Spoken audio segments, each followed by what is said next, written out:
Good evening, everybody. Welcome to a new endurance season here in Australasian Sim Racing, the seventh endurance discipline of 4 years consecutive community and still going.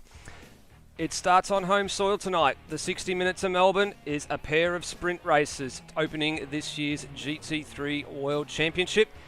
And there's a bit of something old and a bit of something new, a bit of something borrowed, and as you can see from plenty of the cars, there's something blue there as well. But this ain't a wedding, this is a very, very serious GT3 series spanning the entire 2021 calendar. Something that's a little bit different compared to what the community's done before with cramming 2 GT3 or endurance seasons into the 1 year. So it's going to be a little bit of a different kettle of fish, I guess you can call it, for these drivers having to get used to something that runs every 3 to 4 weeks rather than every fortnight. But nonetheless, we are set for a fantastic 10-round calendar. Your commentators for this one and throughout the season, as well as myself, Steve DeVries, the finest men that have been here for the last couple of years in the endurance discipline, in Josh Baggs and Michael Zalavari. Good evening, gentlemen. Evening, Nether. Good to be back for another exciting season of GT3 racing. Yes, good evening, Nether. Good evening, Batey. Good evening, everyone. I'm very excited to be back again for my favorite category racing, GT3. And it's an exciting season that we've got planned for you guys. I'm very interested to see how the mix of formats works across the year. Yeah, and this is something that we will touch on in just a few moments' time, is just how this season is going to work. It's been over the course of the 6 seasons that have been in play with endurance racing in what was formerly Automobilista Australia, is now ASR. There's been a mixture of GT3s across, 90, 60, 2-hour races. There's been the very popular sprint series format of last year. And then there was the one and only season of multi-class, the World Endurance Championship, we called it, the LMP2 cars versus the GT3 cars. And that last event actually took place at this very circuit, and that was all the way back in 2018. So this place has got some history, and if you haven't actually gone and watched that race on this very channel from Remembrance Day 2018, it was one of the best races you have ever seen in GT3 and endurance racing. Full stop, even in the real world, period. I think we're just going to leave it at that, aren't we, gents?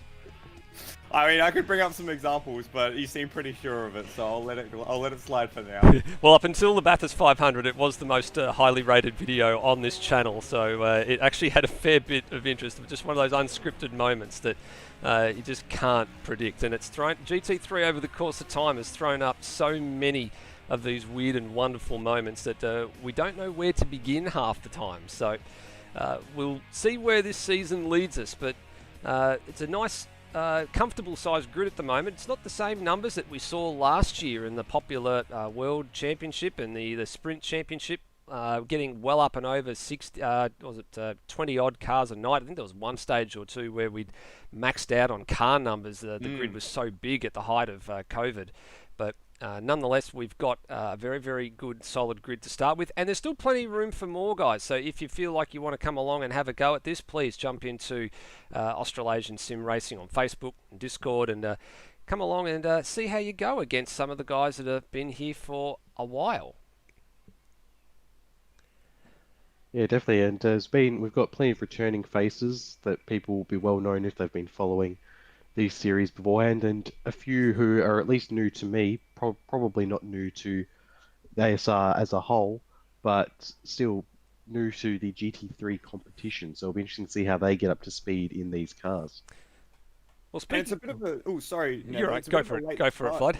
A bit of a late start to the GT3 championship. I think all of the other ASR championships, including Mini Challenge, Supercars and Super 2, and even stuff over on TCAC, have been going for quite a while. So this is a bit of a late bloomer, so to speak. So maybe we'll see a few more guys jump in throughout the season. Yeah, and this is, as we said a bit earlier, this is the real difference in this season compared to seasons past, where there's been 2 GT3 seasons a year.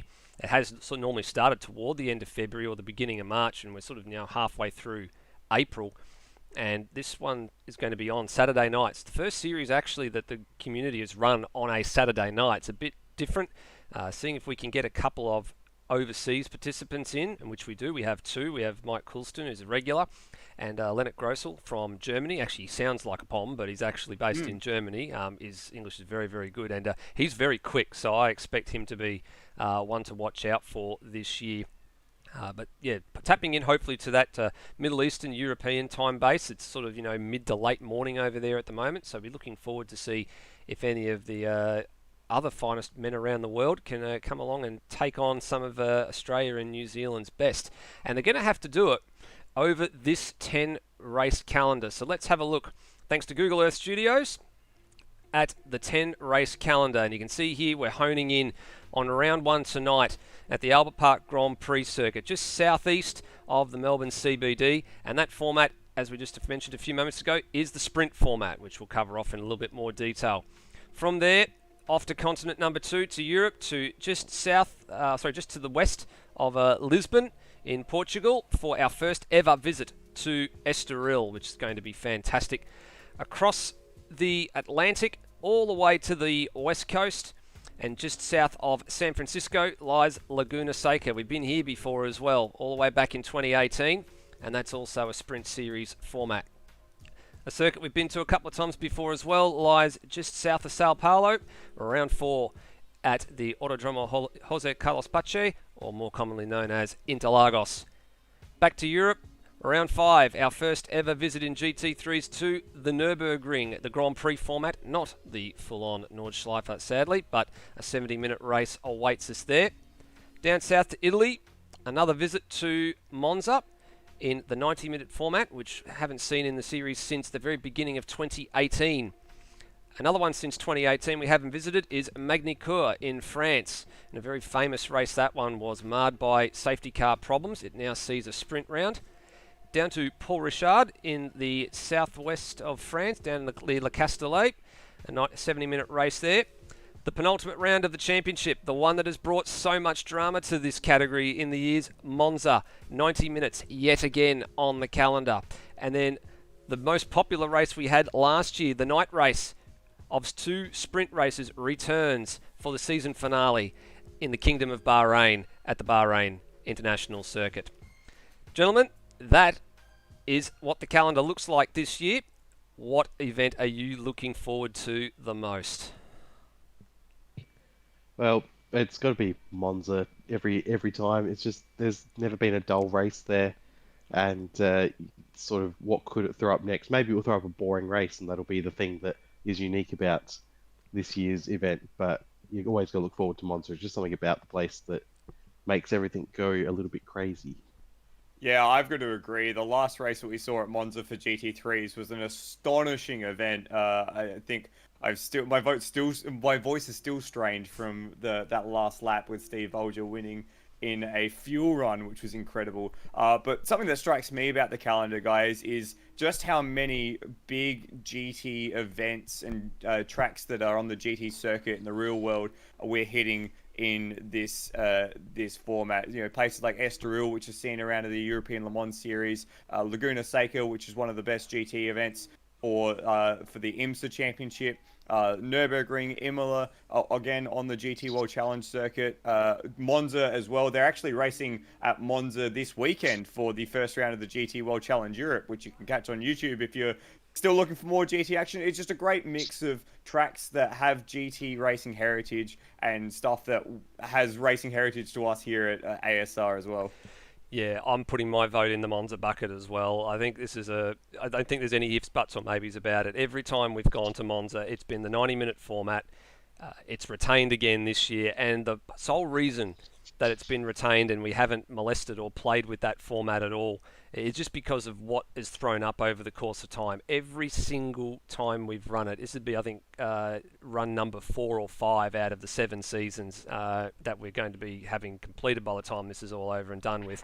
Always throws up something unique, whether it's a one-lap sprint finish, whether it's multiple accidents, whether it's multiple battles, or in case of the round last year, a flag-to-flag, green flag event, which was unheard of for Monza's previous. There'd always been a safety car, but then for Steve Bolger to win it on a fuel mileage run, having pitted before everybody else for his second stop and getting home on the smell of an oily rag where all his rivals had to come in and top off was just absolutely astonishing. Our jaws were on the floor, and on top of that, it was the first time ever that an endurance discipline format here in ASR had been decided before the final round took place. It was decided with a round to go, so hence why it's back in the calendar as the penultimate round, because it very well could happen again. And yeah, it was an astonishing race, and just the balls from Bolger on that occasion to do that, knowing that if he made a mistake, he could lose out on the championship battle and take it right to the very last round and potentially be behind. That was an incredible show of faith in his own ability and in his fuel mileage, and it paid off in the end. We really are setting Monza up for failure this year by hyping up so much this early in the season. It's still several months away, but we're already singing its praises. Yeah, we certainly are. We're looking forward to it. And look, and the other part of the argument too is, I mean, as much as we've seen how Monza has been for us over the years, the other one that really set the stage on fire last year was the Sprint Series under lights at the Bahrain International Circuit. We saw a first-time winner get his very, very first win in Lime Mitch, and what a battle that was. Right till the very end, Lewis Wedding, Will Devonish and Lime Mitch all going toe-to-toe in those closing laps. And you saw it on the little intro countdown timer there as well. Just one or two of the little snippets from that battle. So that's one I'm looking forward to as well, just to see how it handles. And again, it gets the 30-minute sprint format. Much the same way tonight has the 30-minute sprint format, and we are about to go qualifying for the very, very first time in this new season. Bagsy, can you give us a quick rundown of the qualifying format for this season for the sprint rounds? I'll be honest, you're putting me on the spot there because I have not looked at it. But for the sprint rounds, I believe it's 2 10-minute qualifying sessions, one before each race, if I am recalling correctly. Correct, it is. So before each race, there is a 10-minute unlimited lap qualifying session. So for Albert Park, that means drivers will probably get about 4 or 5 laps in, depending on how they want to slice and dice this one. But otherwise, it's not too bad. The same format we've had for the last few years has worked pretty well, so they're staying with the 10-minute qualifying format. The Sprint Series format was a little bit different last year. It was just the one flying lap to mix up the order, but the aim this year is to keep qualifying fairly consistent across all 10 rounds, so there's no sort of real worry about how to attack different sessions or whether or not you want to try for a different type of arrangement for each session or not. So we're about to see Nathan Higginson's gone to the end of pit lane, but there was a very leery exit just watching from the Pretzel Speed Lexus RCF behind coming out of the pits. That's the Leonard Grossel machine. And here we go. So we'll make reference to the 3 timing sectors over the course of tonight's action. The first timing sector takes us from the start-finish line through to the entry of, I think that's turn 7, so just underneath the trees in the park. And then the second sector runs through the trees around the back corner of the park and just before the fast S-bend, which is turns, I think, 10 and 11. So right where they go right up against the wall, and it's the left-hander into the right-hander. And that will take us through to the final sector. A little bit more difficult, that final sector, a little bit more focused on the slow and steady, but with, of course, that big run to the line to end the lap. Lap times in practice, we saw a 52.8 from Greg Turrett in the big BMW. That is the benchmark time at the moment. A lot of guys in the 52s and 53s, so that'll be the time to look for as we start qualifying. Could be considered a bit of a last hurrah for this layout of the circuit as well, because currently they've got resurfacing works and reprofiling some corners for the F1 when it comes back in November. So I'm presuming there'll be someone will make an updated version of Albert Park in the meantime as well, and that will probably be the version that gets used next time. Yes, you have an outing here. Yes, I was about to say, you spot on with that, Bagsy. They are doing quite a lot of earthworks at Albert Park and sort of flatlining or straightlining a number of the corners to try and, bring the speeds up a little bit more. They're turn 13, they're actually sort of reprofiling to make it a little bit of a harder braking zone and sort of tightening up the corner a bit too. So I guess we can officially call this the 2019 layout, because this is that was the last iteration we actually had a Formula One Grand Prix, and the last time that this circuit was actually used in this configuration. So it's going to be a little bit different moving forward. I guess the traditional layout's been around for 25 years. It's hard to believe, 25 years that this circuit has been, around, and hardly had any changes. It actually hasn't had any resurfacing, or actually almost zero resurfacing. Maybe a couple of patch jobs done here and there over the course of its life, which is absolutely staggering for a circuit, let alone a road course. Yeah, absolutely. It serves F1 very, very well. I think it's a great track to start off the F1 season. Maybe for some slower categories of cars, it's a bit too big and a bit too long and a bit too much of other stuff. But certainly for F1, it is a cracking circuit and a great way to start off the season. And speaking of, we're starting off the season right here, and we've got our first few sector times coming in. Nathan Higginson and Leonard Gersel, the first ones around the track, and it is Gersel at the moment with a 37.5 to the first sector. We've got him on screen now, which has the first sector to beat as he hits that curve on the inside there and manages to control the slide quite nicely. Gersel would be a new name to a lot of the guys, well, to the GT3 series and to a few of you watching at home. From Germany, seems to very much know his sim racing, because in what I've seen from him in the TCAC, he jumped into a Class B car for the Le Mans Retro Series and won overall his first outing at Sebring. So definitely has a good pair of hands behind him, does Gersel, and he's the fastest one on track to the first sector mark. You're doing pretty well at the moment, and we'll go to the onboard bonnet cam. You see he's chasing Nathan Higginson here through the last couple of corners. There's actually a couple of anti-cut curbs that have been put in as well. You saw him bounce across a couple of those in the middle part of the lap. May have compromised himself a little bit on this lap by not giving enough space to Higginson, perhaps not expecting him to have that much of a performance difference, but it has helped him going with the slipstream down the line though, immediately into first place by a good second and a third. Let's have a look a bit further down the order. Luke Rosella in the Porsche Centre Adelaide Porsche 991 is a man that we're going to keep an eye on. He's at purple sector 1 and 2 to date, so it looking like he's going to go to the top of the timing chain in the next couple of minutes or so.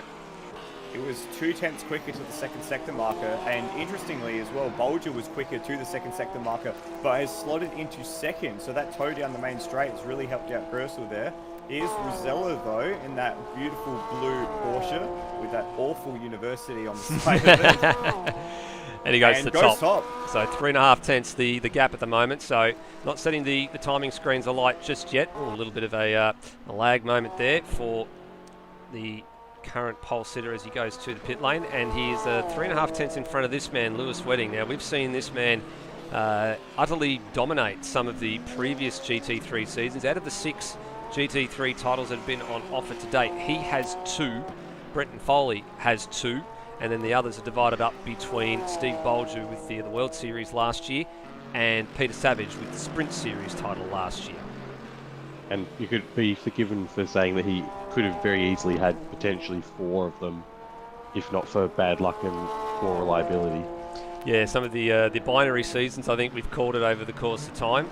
Having some dramas. Also, there was the run-in at Adelaide when there was Foley and Wedding for the title at, I think it was a 90-minute race around the streets of Adelaide, and Lewis unfortunately got into a tangle with, I think it was Phil Ogden in a Lexus RCF at late in the race, and pretty much ended any chance that he had of wrestling that title away from Foley, and it went by a couple of points.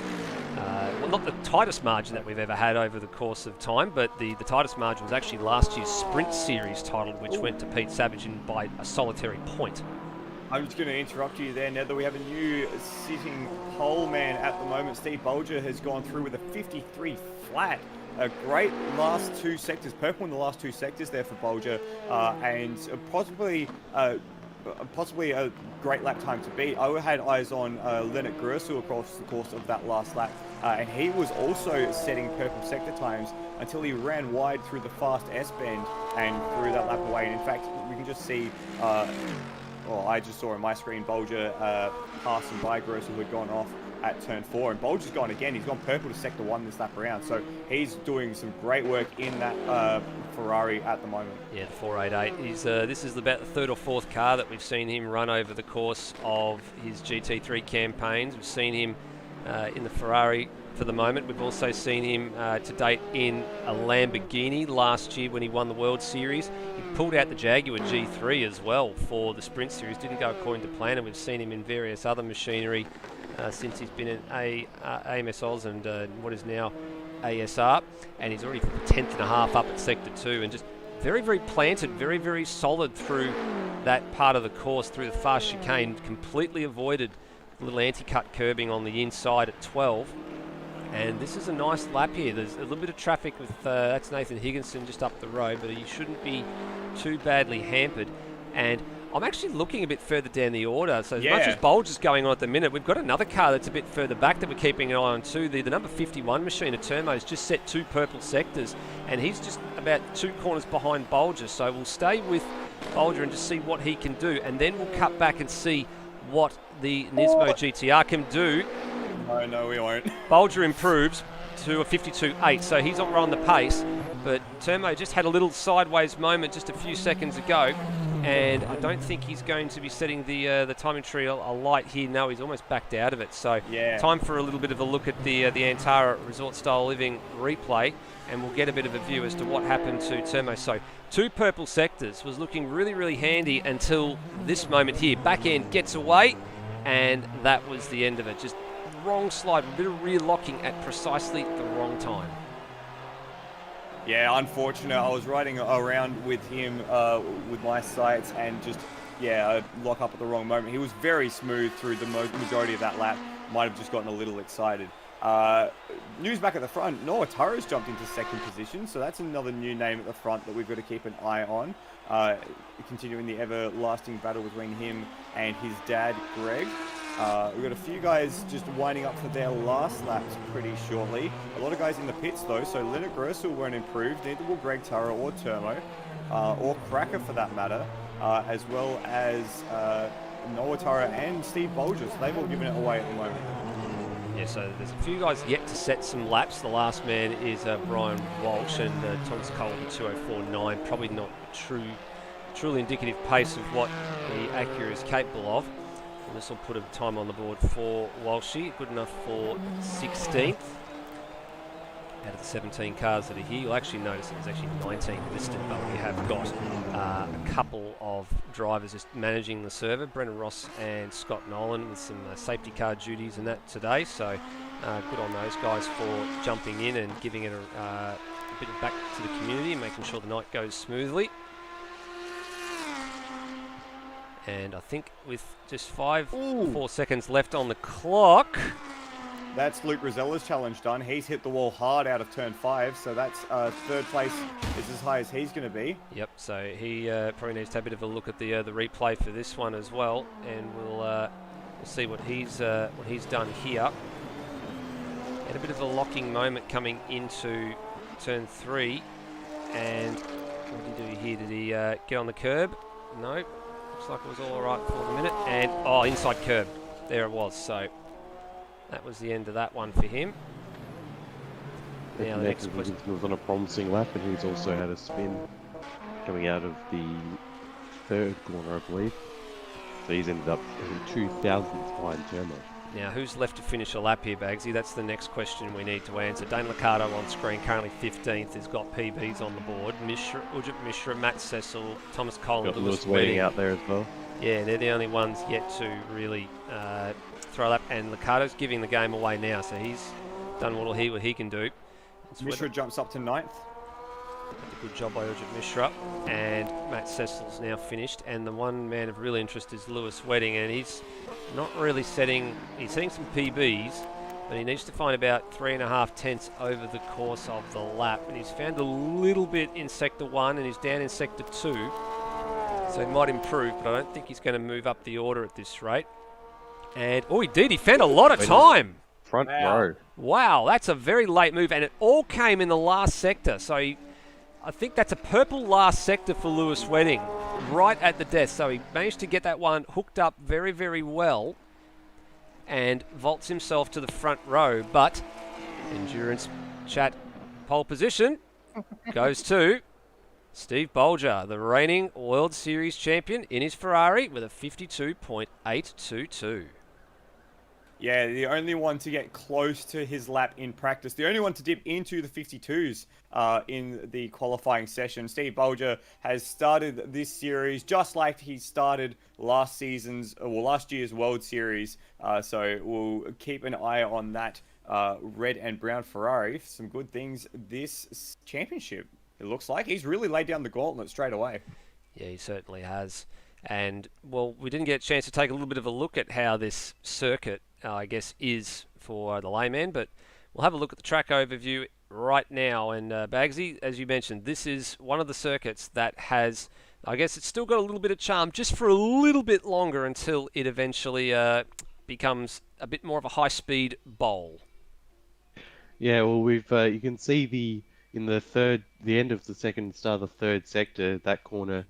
Actually, it's not that corner. That's the corner that will be a bit more of a braking zone now. It's the corner before that in the middle of the second sector that's getting reprofiled, as well as turn 1 and turn 3, and the final set of corners as well, I believe. But yeah, it's the 16 turns. It will still be 16 turns when they're done with it. They'll just be faster turns, and yeah, the two 30-minute lap start. It is, as Floody alluded to before, a fairly long lap compared to some. And when the Formula One support categories are out there, it can seem like they are taking quite a while to get around, because it is, not an insignificant amount of time. So we are not expecting too many laps tonight, only 18.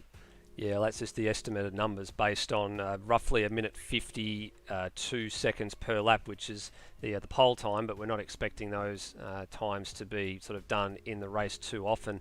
And you can see there we're not even close to the track records that were set all the way back on the 11th of November 2018, both to Lewis Wedding, both in the Bentley Continental. And the reason we're probably not as close to those lap records as you might think is because the cars have had a significant BOP adjustment over the off-season. There's actually that's actually one of the best things about this season I'm looking forward to, gentlemen, is there's 4 distinct types. There's your front-engine cars, your mid-engine cars, your mid-engine turbo cars, and the rear-engine cars. Of course, there is only one, which is the Porsche 991. And all of the cars in the same categories as each other have the same physics. So all of the front-engine cars have the same behavior, same feel.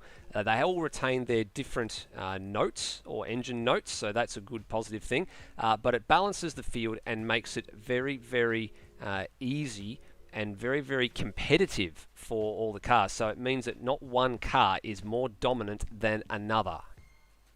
Yeah, and I think that's one of the better things one of the better changes that have been made to the series for this season. It is a complex game, the balanced performance between many different types of cars. So I think condensing it all to 4 separate groups, while it does simplify things, that's not necessarily a bad thing. It does make it, for example, much easier for Lewis Wedding, who's built the mod alongside yourself, Nether, to make just to make everything a little more consistent throughout the field. So that we know that at the peak of performance, all of these cars have the same potential lap speed. They do all drive differently as well in terms of the 4 different categories. I had a run a little bit earlier in the Porsche, and you can still definitely feel the pendulum effect of the Porsche, let me tell you that. It's also the fact that it means that you're really only having to BOP for 4 cars effectively, rather than every single different car, which is very difficult just because of all the variables that can come up with that, and you will see people start gravitating towards one car otherwise, and this gives people a bit more of an option to explore something that's more close to their style and not have that end up being a problem because the car is underpowered. That's right. And on top of that too, what you're mentioning about the BOP adjustments, only 4 BOPs required. That was one of the bad things about having to look at things mid-season, and it happened a couple of times where a little bit of weight had to be added, or a little bit of power had to be taken out. And we actually found that a number of the cars also had different tyres too, so tyre performance across all of the cars was not consistent, unique. So they've actually all now got the same tyre, the Pirelli rubber, and that sort of leveled the playing field a lot. the one thing that you needs to be mentioned is while all the cars have all their different engine notes, and Flood's right, they all do behave a little bit differently. Like in some cases, you look at cars like the front engine cars have a lot more straight line speed compared to some of their counterparts, but their braking performance is not as good. There's other cars that excel at fuel. There's other cars that suck fuel a little bit more, but they are a little bit sort of slower in a straight line. Like the turbo cars have their own issues. So there will be a few nips and quirks that drivers need to sort of get a handle on and have a car that handles well. And in some cases, drivers might also need to learn to save a little bit of fuel in some of the longer distance races to make the two-stop strategy or a single-stop strategy work effectively. So there's a little bit of unusual things that we'll have to keep our eyes and ears out for as the season evolves. And speaking of how the season evolves, we've covered off the sprint format, the two 30-minute races, which is how it is tonight. We've covered off the 90-minute endurance races, which has been the popular ones for such a long period of time.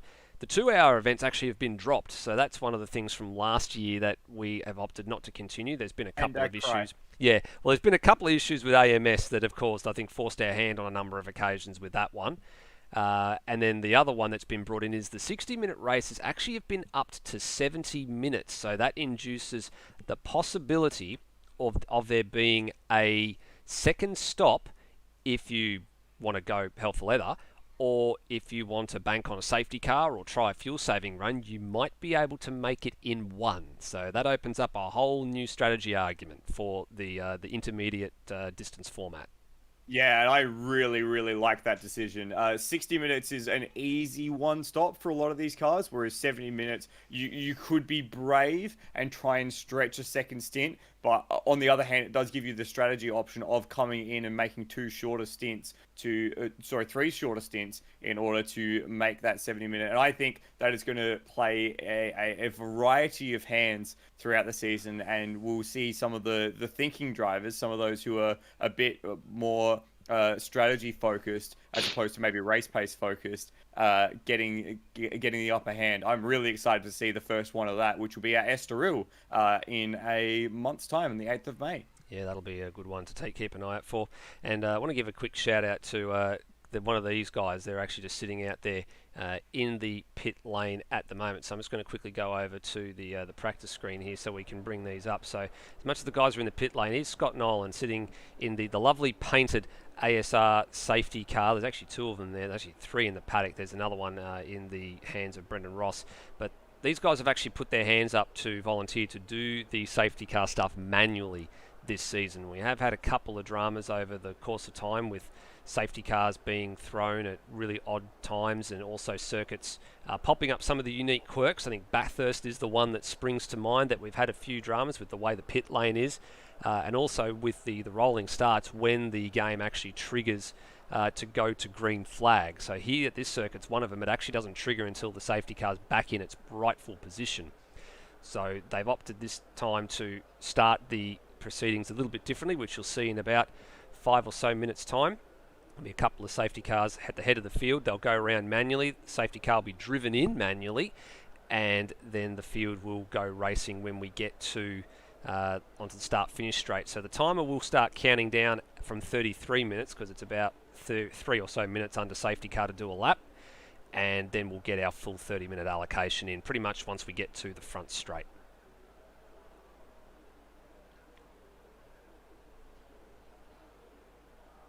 Well, we've got 3 minutes left in warm-up.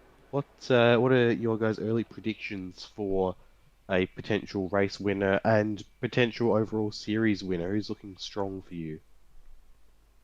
I'll have a go at that one first. I think Bolger's already laid down a very strong gauntlet at the moment. That's a pretty decent marker to be already, 3-4 tenths ahead of the field at the first qualifying session. That shows he means proper business.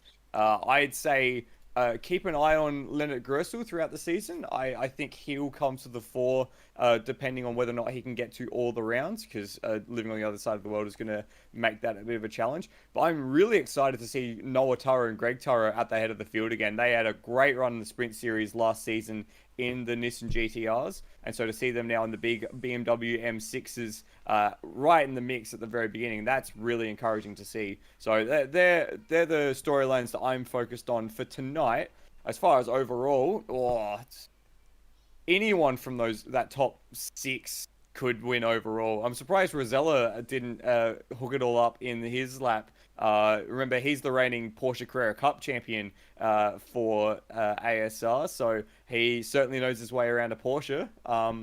Yeah, surprised that he's not on the front row, to be honest. Yeah, well, I'm going to go with a bit of an unusual one, I guess. I'm going to look at the overall honours for the year, and depending if they're able to complete the whole entire season, I'm going to put it down to one of 3 men. I'm going to say it's either going to be Steve Bolger, Lewis Wedding, or Luke Rosella, and maybe Leonard Grossel's a dark horse, depending on how he goes. And I'd probably maybe also throw, as you said, Greg Tara into that bucket as well for a race win or two, if he can, hook it up and get a good performance going. I think there's some tracks that are coming along that'll probably suit the BMW M6 quite handily, and I think he'll podium a couple of times at least this year. In terms of tonight, I don't want to throw one out there. I don't think I'm going to get it right. Be brave, Nether. There was a couple of guys I was expecting to turn up tonight actually as well. I was expecting Will Devenish to make one of his many wildcard appearances he's planning to make tonight, but he was sadly a late withdrawal, and we might see him parachute in from time to time and to make a race or so, and he might steal a couple of wins and could upset the cart, but I'm going to go with Bolger for one of the race wins tonight, and I'm going to throw the other one on Luke Rosella. I think they're pretty safe bets, to be honest. They're 2 of the faster guys. Bolger, of course, last season's World Series world champion, and Rosella reigning Porsche Carrera Cup champion. Yeah, for tonight, I'm thinking Bolger to take out at least one of the races.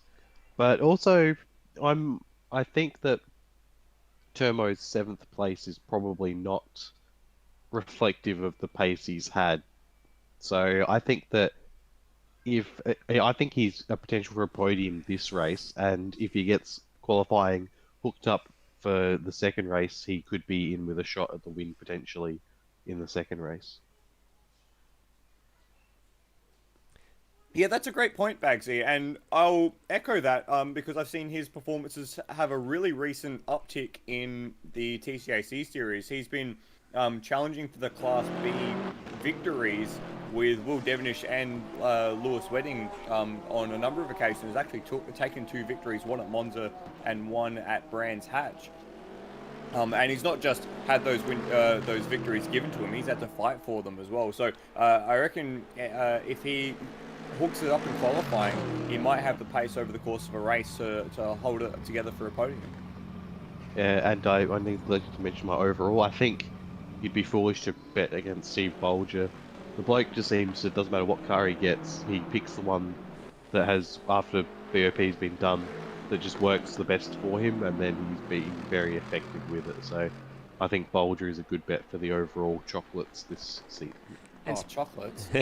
And speaking of Steve Bolger as well, I mean, we'd seen this coming for a while, hadn't we? All the way up until last year, when he took the World Series title, he had, by the time he'd secured that title out of the 9-round season, he already had 4 wins and 4 podium finishes across the season. His 4th win was the one that gave him the title. But even before 2020 came about, we'd started to sort of get the feeling that he was on line to sort of, be a contender for GT3. He had that race at, I think it was Interlagos, where he was sort of carving his way into the top 3, and he had it coming together. I think it might have been with Brendan Ross, and his pace was superior compared to all the other leaders at that point in time, and we just thought, you know what, he's actually clicked with the GT3 machinery. He's just found that groove that he knows how to get around these cars and what he needs to look for, and I guess last year was the breakout moment we were all sort of expecting was going to happen. Yeah, and keep in mind, last year he took his first victory in ASR in the GT3 races. So he's come on very strong in the last 12 months. Yeah, I was just about to say that he's had so long. Yeah, there was so long where he was so close to wins and just kept slipping through his fingers. And yeah, sort of as soon as he got one, he caught the bug, and now he can't be stopped. The bit about Steve Bolger that sort of springs to mind with me more than anything, guys, is it. He wasn't setting the world on fire like at the early part of the season. Like it was very. He flew almost under the radar for the entire first race that we ran in the World Series last year. And we thought, oh, well, he's got his breakout win. But he didn't have to really overdrive the car or make any daring passes. He just got on with the job and just went about it so well. And he's such a humble guy when we've interviewed him on all the occasions we've spoken to him as well, that as the season got on, we always sort of started to think, hang on a second, this is not what we were expecting, like, a breakout performance, but we didn't expect the level that we got in the World Series last year. I mean, the Lamborghini clearly was the dominant car in that series as well, but he just took it to another level. And I think we got to after round 2, we just thought, this guy's in the hunt. This guy is going to really take it up to the big guns and lay down a really serious charge.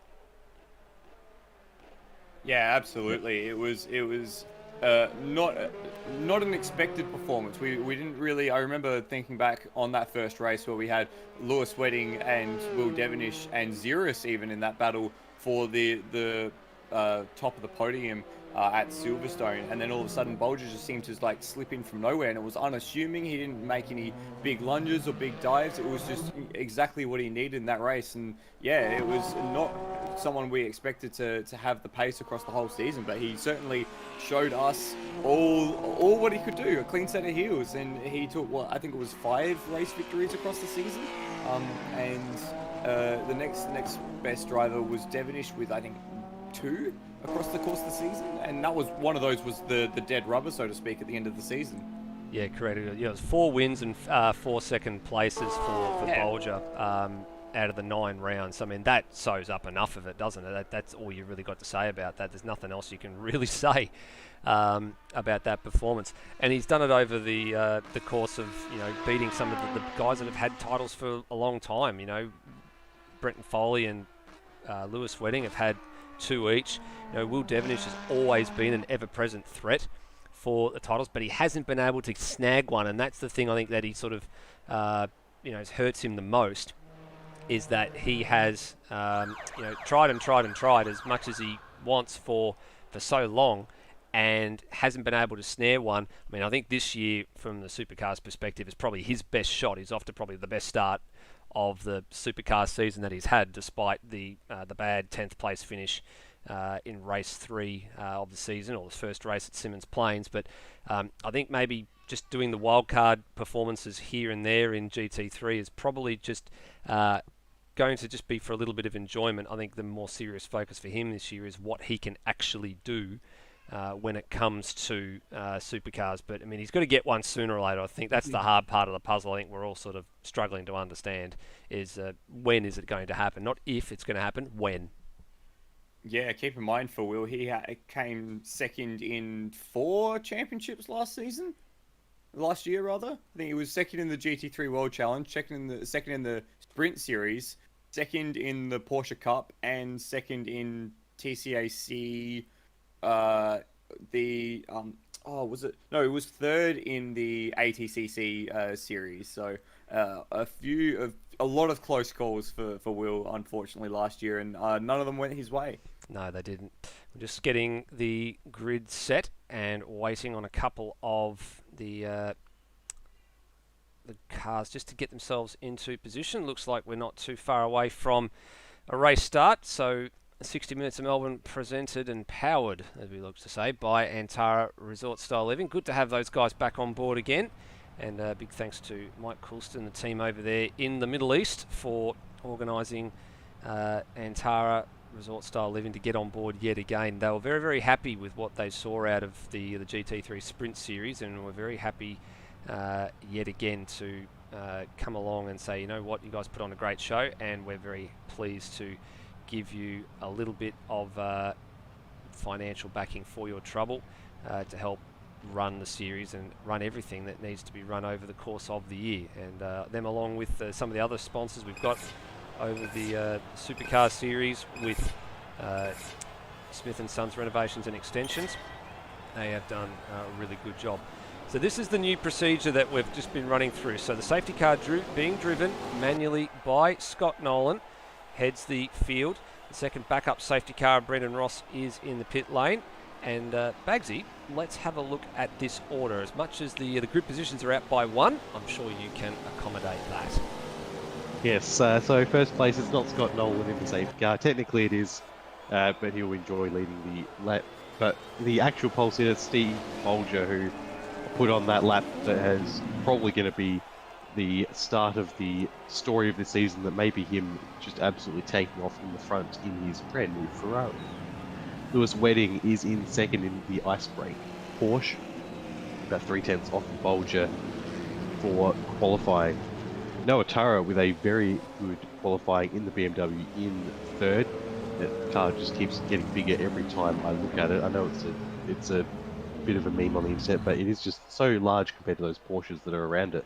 Speaking of Porsches, Luke Rosella, 4th place for the Porsche Centre Adelaide entry.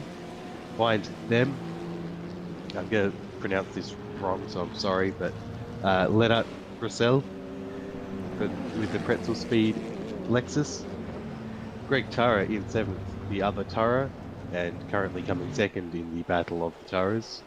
7th place is Termo, who had the incident on his qualifying lap that we saw that will sort of disguise his pace, I think. We should see him carving through the field fairly early. 8th place, Nathan Higginson. He had a couple of incidents during qualifying as well, so potential for him to go a bit faster as well. 9th place, Ujit Mishra in the Bentley. 10th place, Steve Warwick, also in the Bentley. Cracker in the GTR, the first GTR actually, now that the Taras have abandoned the GTRs. He is starting from 11th. 12th place, Mike Coulston in the nice orange McLaren there for Wildcat Artmore. 13th place, Pierre Roy. 14th, Matt Cecil. 15th, Dane Liccardo in his Porsche. 16th, Brian Walsh. 17th, Thomas Cole. And coming in last place is Peter Thrower. Thank you very much, Bags. I know you've got a cold. You've done a fantastic job with that one to get through it all. So the 18-car field is set to go. Scott Nolan is going to whip this Camaro safety car into pit lane. There he goes. And the field is 2 by 2 and about ready to head down the front straightaway. Bolger on pole, Lewis Wedding alongside. And then comes Rosella and Tara, Grossel and Greg Tara, Termo, Higginson, Steve Warwick, and Ultra Bishop behind. Actually, probably one of the best performances from Steve Warwick. And we are away. 30 minutes have started, and we are go. Bolger gets a nice little hole shot off the run there, and Wedding's just going to, well, he was about to slot into second, but he didn't give much of a look into Bolger. He took a very late move to settle in. That move might have cost him because Rosella has slipped through into second place. And he's going to lose even more. He's down to 4th now with Noah Taro wrapping around the outside in that BMW as well as they dive into turn 3. You got a little too greedy on turn 1 there, and then it all fell apart on the exit. But he slots in now to 4th place, and then it is Leonard Grosel, Greg Tara, and Nathan Higginson completes the top 7. Coulston and Cracker have come together in the back. They have to. And, and there's a car in the fence there. You're right. So there's Coulston. It looks like Brian Walsh might have been in the fence there, just on the run up to turn 6. So unsighted, but they all stay facing the right direction. They're all green for it. Not for long. Brian Walsh hits the wall again, just in the back of shot. The pink GTR has not had a very kind opening lap. He's going to drop all the way to the back here as this battle presses on. Out at the front, it is Steve Bolger from Luke Rosella, who's jumped into second. Noah Tara in third. Then Lewis Wedding, who's got Leonard Grosel all over the tail of that ice break Porsche. And then it is Greg Tara, Nathan Higginson, Termo, Ujit Mishra running wide at turn 12. Yeah, and then Steve Warwick with your top 10. Yeah, he just had a bit of a wild moment there. Ujit Mishra, he's going to lose a spot to Steve Warwick down here at 13. That's a very good pass from Warwick. Pulls the Bentley up, but on the switchback, not having any of it. Oh, there goes Pierre Roy, exit stage right. through the gravel trap at turn 13. He's going to get back on and keep going. And Mishra, I think, is just, Mishra's just going to hang on to position 9 here. So he fought hard, attempted pass by Steve Warwick, but couldn't quite complete and consolidate through turn 13, and Mishra has him back. And you've seen a backer shot there. Mike Coulston whacked the wall very, very hard at 16. So already a number of drivers fighting along with damaged race cars, and these two Bentleys are getting it on like Donkey Kong. The top 3 all went wide at turn 12, and something we didn't discuss in the lead up is track limits and how that could affect the race as well. Because even though it's only a short sprint, you've got to be judicious with if you go over them. Oh, and Warwick's gone off the racetrack there. Sorry, guys. Warwick just had a bit of a moment. He went wide with that battle with Mitra. He's going to drop a couple of spots here as well to the Porsche of Peter Thrower and Matt Cecil's Audi. Dan Liccardo in that Porsche. Dan Liccardo, sorry. Yeah, there is 2 of them. They both look very, very similar. Just coming back to Bagsy's point, all 3 of those guys got a track limits violation on that lap as well. So that's Bolger, Rosella, and Noah Turra, and then Greg Turra got one as well. So, and even Brian Walsh has not registered a lap time for lap 1. So already a number of guys with lap time penalties in the books. There goes Liccardo across the gravel trap, and he's got to be careful on the rejoin there. He's done an all right job to get back in the line there. Now the track limits have been raised a little bit just because there are a couple of unusual corners. And Floody, you're looking at what's going on, I believe, here in the Turra battle with Lewis Sweating and Leonard Grossel. It's starting to get interesting too. Yeah, Noah's just beginning to hold up the train, but not anymore. Not after that. He did exactly what his father did just 2 corners ago. Ran it wide into the gravel, and now the pair of them side by side coming onto the turn 4. Nathan Higginson, big slide coming through turn 14 there, and he's got it again. I think he's torched the rear of that car already because it's not sitting nicely at the rear of that BMW. That's all irrelevant to Steve Bolger. He sets the fastest lap of the race. 55.185 for Bolger. I'm going to say with Nathan Higginson getting sideways, it's going to be greeted with a yawn every time that he does that, I think, because he started to sort of model himself on Brenton Foley a bit with some of the sideways action, and I think it's just like, oh, not again, here we go. But he's got to learn to settle that car down because otherwise those rears are not going to last the distance. Yeah, basically from the pit lane sideways. I saw a couple of his exits from the pits, and it's basically just doing a burnout halfway down the pit lane at the start. So it's settled into a bit of a rhythm now here. The Ferrari of Bolger maintains a comfortable almost 2-second lead at the front of the field ahead of Luke Rosella. He's just started to sort of peg the margin back a little bit. He's just knocked off a 10th in the last sector of the race that they've had so far, the beginning of lap 4. And now we've just got to keep an eye out for how he goes. Look, he just sort of really, a couple of the drivers just clipping that anti-cut curb on the inside, just really upsetting the car and sending it off to the left and having to grab a fistful of opposite lock to prevent the car from rotating. And yeah, that's actually cost him a lot of time. That's cost him a half second. Yeah, that curb at I think that's turn 7 there, is one of the grossest curves on the track. Something I had trouble with while setting a few laps earlier is just if you nick that curve the tiniest little bit, it really unsettles, particularly the rear. But that's irrelevant to where Leonard Grossel is at the moment because he's right on the tail of Lewis Wedding. Almost had a look into turn 13 there, was looking very, very interested at the rear of the Porsche. Just begins to look like Grossel has a little bit more pace than the Porsches ahead of him for the moment. It's something that we have seen in practice and something that has been talked about while putting them on together is that the Porsches tend to be a little kinder on their tyres because of the weight of the rear wheels. Pass coming up, or thought about a pass coming up, wasn't quite close enough to execute it. He was just sort of getting a little bit of a draft assisted move there.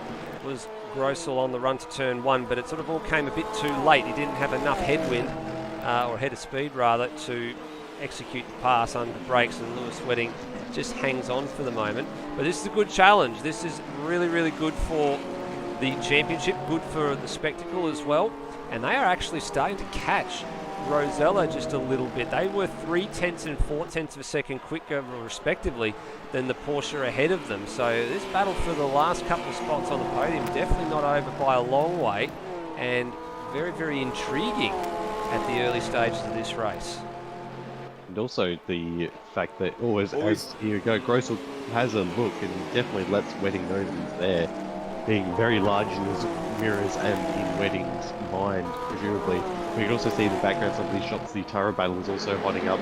So any mistakes made by these guys while they're battling could lead to 3 or 4 positions being lost, because there is a angry pack behind them that is, while battling, slowly gaining on them as well. Yeah, and you've got the other car in the battle pack with all of that as well is Turmo's Nissan. Here's the view from the passenger side of his GTR as they head down towards turn 13. So he's got a pair of BMWs ahead. The one directly ahead is Noah. Oh, big moment there. Fistful of turning the wheel back and forth. And then Greg Tara a bit further ahead. So very entertaining battle, and this is one that we said we probably need to watch out for. The Turmo and the pace that he's got, he needs to capitalise on that as quickly as he can. Nissan GTR being one of the favoured cars, I guess we can call it, in the series, gentlemen. We take a look at the category it falls into. It's actually classed as a front engine car, so it's got the same physics as the BMW M6 and the other BMW M6 ahead of it, and the Lexus a bit further up the field as well. Correct. It actually also fits into the same category as the Mercedes AMG, the Jaguar GT3, the Bentley, and the Aston. They are the cars listed down as the front engine cars. And then the other really car that's represented here, the rear engine Porsches, are not doing too badly. And Steve Bolger's mid-engine turbo Ferrari, that's the one we probably need to keep the eye on.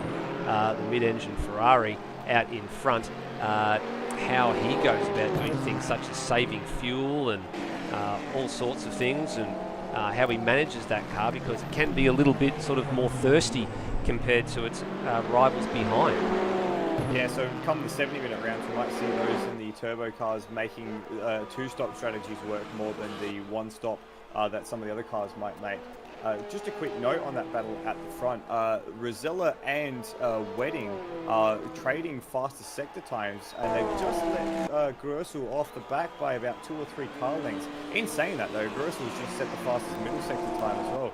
But all of this is meaning that the gap at the front, while it's still it's actually grown between Bolger and Rosella, but between Bolger and, say, Wedding or Bolger and Grossel, it's actually come down. So the top, the 3 behind Bolger are actually getting a lot closer, and they're just beginning to, the bungee cord is beginning to swing them back towards the tail of that man out in first. But not for long, as he sets the new fastest lap of the race. Immediately supplanted, yeah.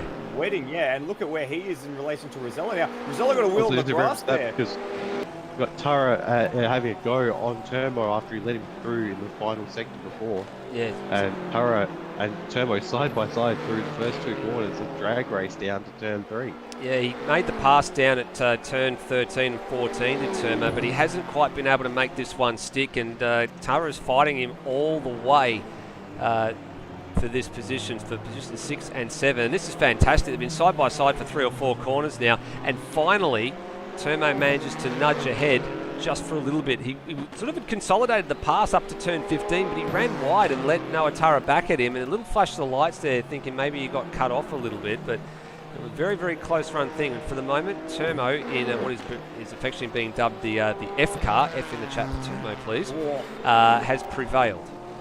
I was just umming about, sorry Bagsy, about Rosella and Wedding. Wedding went for a dive there and got his nose chopped off, and now he's under pressure from Grossel.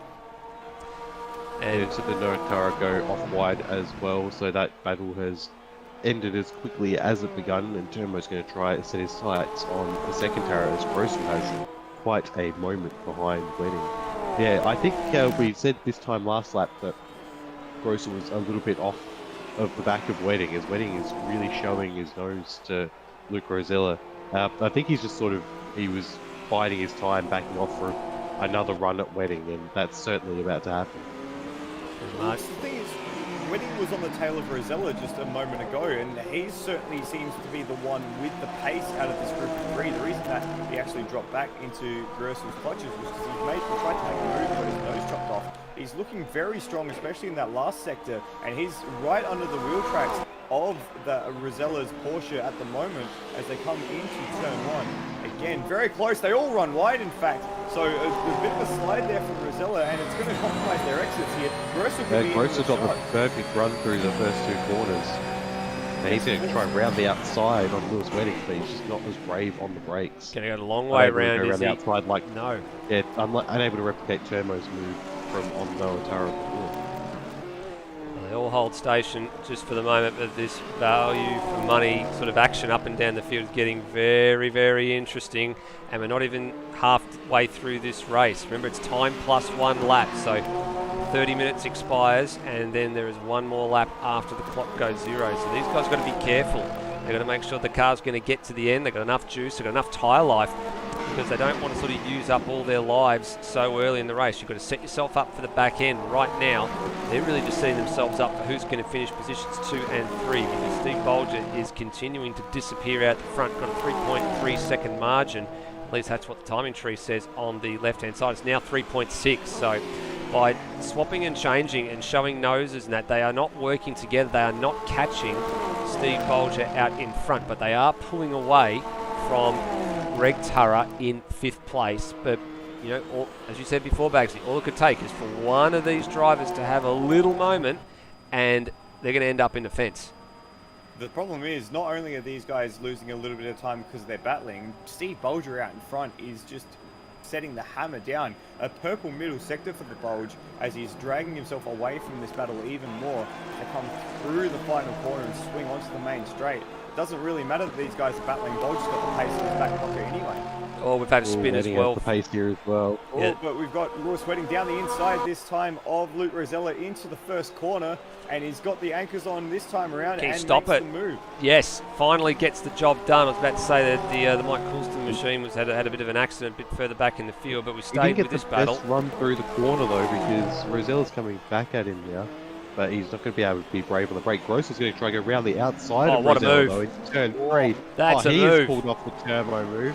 Very well done. Horror few corners for Rosella, but well done by Grossel there. Absolutely taking advantage when he saw the opportunity. That one deserves a look at the Antara Resort Style Living replay. Let's have a bit of a look at that one from Leonard Grossel. Probably the pass of the night so far. And he got this one done really, really early as well. As you can see here, just following in the wheel tracks of Lewis Wedding, and then just gave Rosella the space on the outside and then just hung with him and just crucially kept the mid-corner speed up, and that's all he had to do just to consolidate that pass. Well done. Cracking move from Leonard Grossel there, and I think it's going to be indicative of what we should expect from the German driver throughout the season. Driving with the German flag on the top of his car, which I've just noticed. Oh, he just got that anti-cut curb as well at 12, so, but he's managed to keep his foot in it. He's actually kept control of that car really well, didn't lose any time to Wedding as well, so just maybe just got a little piece of it, just enough to unsettle the car, but carrying so much speed that it really didn't matter. And just as an aside, fastest purple middle sector of the race for Grossel. So he's been unleashed from the back of Rosella. Wedding's been unleashed from the back of Rosella, and they've got the hammer down to try and catch Steve Bolger, but he's out to a 4.5 second lead. Bit of a lock-up there for Wedding into the penultimate corner as well. Means Grossel's looking to make it 2 in the space of a lap. Yeah, here he goes. goes. The line, side by side. Absolutely nothing in it there. But that's an easy passing in for Grossel. Or maybe not. He's not able to get on the brakes as well as Lewis Wedding. No, that's the front engine car differential versus the rear engine Porsche. The front engine car just takes a little bit longer to pull up under brakes, so he's got to be really, actually probably in front of Wedding by a comfortable margin to pull that move off at turn 1. He's going to have to pick another spot, I think. And I thought he was pretty comfortably. Go ahead, Baxter, sorry. I thought he was comfortably ahead, but it just seemed like he was a lot more tentative on the brakes than Lewis was. Just doesn't seem to have the confidence.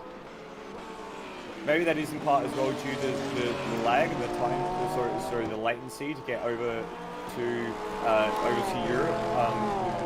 maybe just wanting to make sure that he's not causing any netcode dramas by being in the wrong spot when the server kind of hits his ping, if that makes sense. One of the things you got to contend with in online racing. It's actually not too terrible. We've had a couple of drivers from overseas. The other one's Mike Coulston tonight. And the ping's actually not too bad to Australia at the moment. It's actually under 200, which is really good, considering the server's actually being hosted here, as well as we're also broadcasting through the same channel tonight as well. So that's a bit of an interesting thing we've had to do over the last couple of weeks.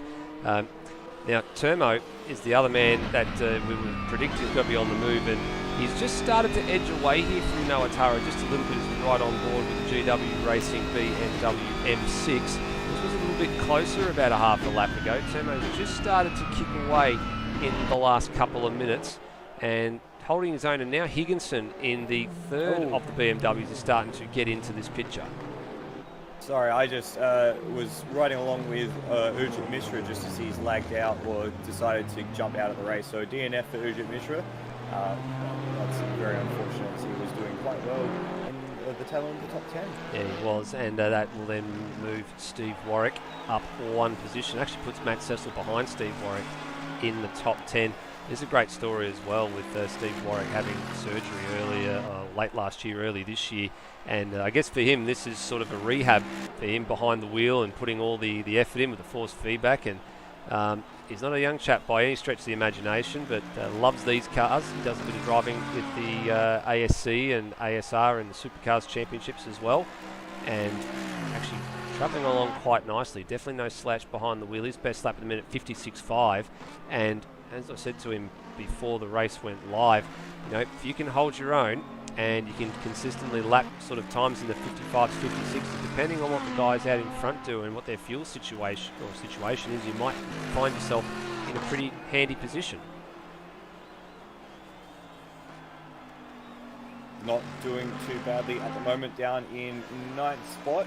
He's got Matt Cecil for company in the KFC ASR Audi just behind him. Something I've just noticed, guys, out of that top group of cars, the guy on the fastest lap last time around was actually Greg Turra down in 5th spot. So Turra's not entirely out of it. He's got a fair bit of work to do. The gap is, I think, about 3 or 4 seconds for him to get on the tail of Luke Rosella. But if he's able to consistently lap at the same pace as the guys in front, all it will take is 1 or 2 little battles or little moments for him to all of a sudden be right in the tail. And speaking of little moments, Grosel had one coming out of turn 15, but he is all over the rear of that Porsche like a bad smell coming onto the main straight. Yeah, he's having another look here, turn 1, I fear, and is he going to be committed enough under brakes this time, or is he just going to stay in line? Nope, stays in line. I was on board with him then, and he rolled out of the throttle a very, very long way back. So I'm wondering if there's fuel saving, or if he is doing more of a tyre conservation strategy, just trying to get way to push himself a bit more. But yeah, he rolled off the throttle very, very early. And he lost a fair bit of time and a fair bit of distance to Lewis Wedding's rear bumper as well in the process, and he's got to sort of make that time all the way up again. Wondering if it's too early to be going into a fuel saving mode. You probably might have been better off doing that earlier in the race rather than later. It might hurt you at the back end of this race if you start leaving your fuel, saving a little bit too late, and then you find yourself running out of fuel. The bit that we need to start working out with 9 or so minutes remaining on the clock, with working lap 12 at the moment, is we're probably almost on target to do the 18 laps that we predicted at the beginning of the race. So how far can these cars go on fuel? Who's in the best position? Who's got the best tyre life as well? Because that's all going to start to come to a head probably in the last 5 minutes. Yeah, I wonder if Grossel's paying a bit back now to have a bit more to fight with later. I wonder if he's playing a bit of a thinking man's game here and saying, I can sit in Wedding's wheel track, save a bit more fuel than I could out on front by myself, and just put a few credits in the bank here to try and pay out a little later on, and maybe get into a position where he can make a good earnest move without too much fight from Wedding, because Wedding might not have enough in the tank. It's all very fascinating at the moment, because 33 minutes, even with the formation lap, that's going to be right up against what these GT cars can comfortably do. And it doesn't seem to be bothering Bolger at all, as he sets another fastest lap at 53.9. to be the first man in the 53s tonight. Yeah, he's starting to really find a groove here as well, isn't he? Grosel, I've stayed on board with him again, and while Wedding was absolutely flat chat, foot to the floor down the straight, Grosel, by probably a third to halfway down the straight, he didn't even bother to make the attempt to pull out of the slipstream. Wedding, he just stayed there, feathered the throttle a bit, and he's either saving fuel, like you said, bloody for a hard hit at the end, banking up those credits, or he's in genuine fuel trouble because he's really... He makes up the time by the time he gets to the final corner, so I don't know if he's just trying to psych Wedding out or something, but he's definitely taking his, keeping his powder dry. The thing is, though, of the entire field, the one person who's probably the most immune to being psyched out and making pressure mistakes is Lewis Wedding. He's probably one of the most consistent drivers that we have in ASR. So it's a real big challenge for Grosel to try and make a force a pressure mistake. A little bit of rub of the wall for Luke Rosella. I was about to remark consequently that the other half of the equation is where's this man's pace gone since he got passed by Leonard Grosel as well, because his pace is nowhere and he's fighting the car right through turn 11 and 12. The car very, very twitchy, and he's been consistently, 2 to 3 tenths of a second slower than Wedding and Grosel out in front of him, and is just not really in this battle. He needs to be a lot closer if he wants to contend for a podium in the opening race of the championship. But I don't know whether he's been sort of trying to play himself again into a strategy argument of having a little bit of something in the bank to roll the dice against when he gets into the final flings of this race, but he's not in the game close enough yet. And look at the lap times. Rosella with a 54.890 that time around, and Greg Tara behind him actually was lucky. Greg Tara was actually quicker by a full 5 tenths, so he's vulnerable here. Maybe Rosella just hasn't got his tyres in the right window. I did see him earlier in the practice server during the week setting a few very consistent laps alongside Lewis Wedding. So I'm not sure. It doesn't seem right, to be honest, that Rosella is that far off the pace. But the only thing I can think of is that his tyres aren't in the window, or maybe he's torched them, or something's going on that's dragged his pace away, because he really should be at the top of that battle. Maybe just on the night he hasn't got the stuff behind him. Here we go, another battle going on here. Another attempted pass by Grosel. He's got the job done this time, coming out of 6, and he's going to hold it through 9 and 10. A little bit of sideways movement, but he is through, and Lewis Wedding lets him have it. So it turned out to be an easy pass in the end. I did say he was going to have to pick another spot to do it. Turn 1 wasn't going to get it done, and he picked turn 9 instead. I think Lewis let him have that. I think Lewis has actually pulled back. I actually just went and had a replay and jumped on board with him, and he pulled off the throttle a good 150 meters ahead of that corner. He gave that away. Maybe he was thinking, I need to save some fuel, I need to be in the slipstream here, but he immediately made a mistake and just dropped off the back. Well, he's the master of the strategy game, so I imagine he knows what he's doing here, or maybe he's just looking at it from a point of view of, I'll just, sit here, get 3rd place, and then come out and have a better qualifying session for race 2 and see how we go. But we've got just under 5 minutes remaining. Holders margin at the front, 5.4 seconds, now just under 5.3, and Leonard Grosel did get a track violation last time around, so I haven't worked out how many he's got at the moment. I actually will have a quick check and just see what it looks like for Leonard Grosel.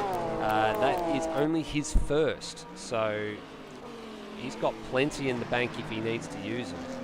Wow, that's pretty great driving from him then, if he's only got the one that he's used. He's in very good stead to take a commanding 2nd position. He's already cracked out to a 2.5 lead over Lewis Wedding, whose pace has just completely disappeared. Last lap around, a 56.3, and again slow to the first sector for Lewis Wedding. His pace has just fallen off a cliff. Maybe it's tyres, maybe he's in fuel drama, but it looks like even Luke Rosella is just dragging him in at the moment. Yeah, it's like last time he's been flat out down the straight the whole time, but it does seem like he's struggling a bit with potentially some rear end grip in comparison to Rosella even. But Grosel was flat chat down the straight this time. He was definitely just biding his time, but Wedding does seem to have an issue. Yeah, I think he's managing some sort of problem. Just keeping an eye on that Noah Tara and Turmo battle. That's still going on, some 10-15 minutes later from when it started. And Luke Rosella, I think, is maybe not too far away from lining up a pass on Lewis Wedding here. Maybe might send it at turn 15 if he's close enough to get it done. And he's just drifted a little bit wide there. No, just not in the right spot to send it here.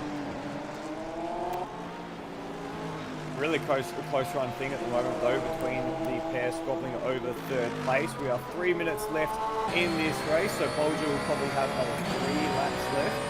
Crosses the line. He's well ahead though. He's already through sector 1, the first complex corners though, as we are watching on board from Luke Rosella's Porsche. Very nicely through turn 1 and 2, just under the rear wing of the ice brake Coffee Porsche ahead of him. Braking. Oh, he rolls off the throttle really early there. Normally he brakes just past the 150 board. He was rolling off well before that. Maybe trying to save a bit of fuel himself as he's coming through the car park, which is turn 4. And then it's almost flat through here at turn 5. Just a little breath of the throttle there, but very nicely. He's actually dropped away from the rear of Lewis Wedding just a tad as we come through the first second part. The gap is 7/10 of a second between the two Porsches. And in fact, they are just moving in left Grossi just a touch there. Grossi is 38.2 in the first sector. So a little bit of pace coming back the way of the Porsches up here.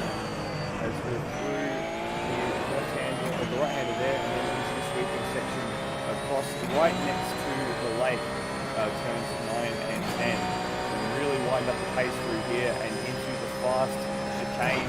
And the gap is coming down slowly. In fact, it's coming down quickly to Grossi as they go left and then right through the fast chicane. All very nicely within the track limits there.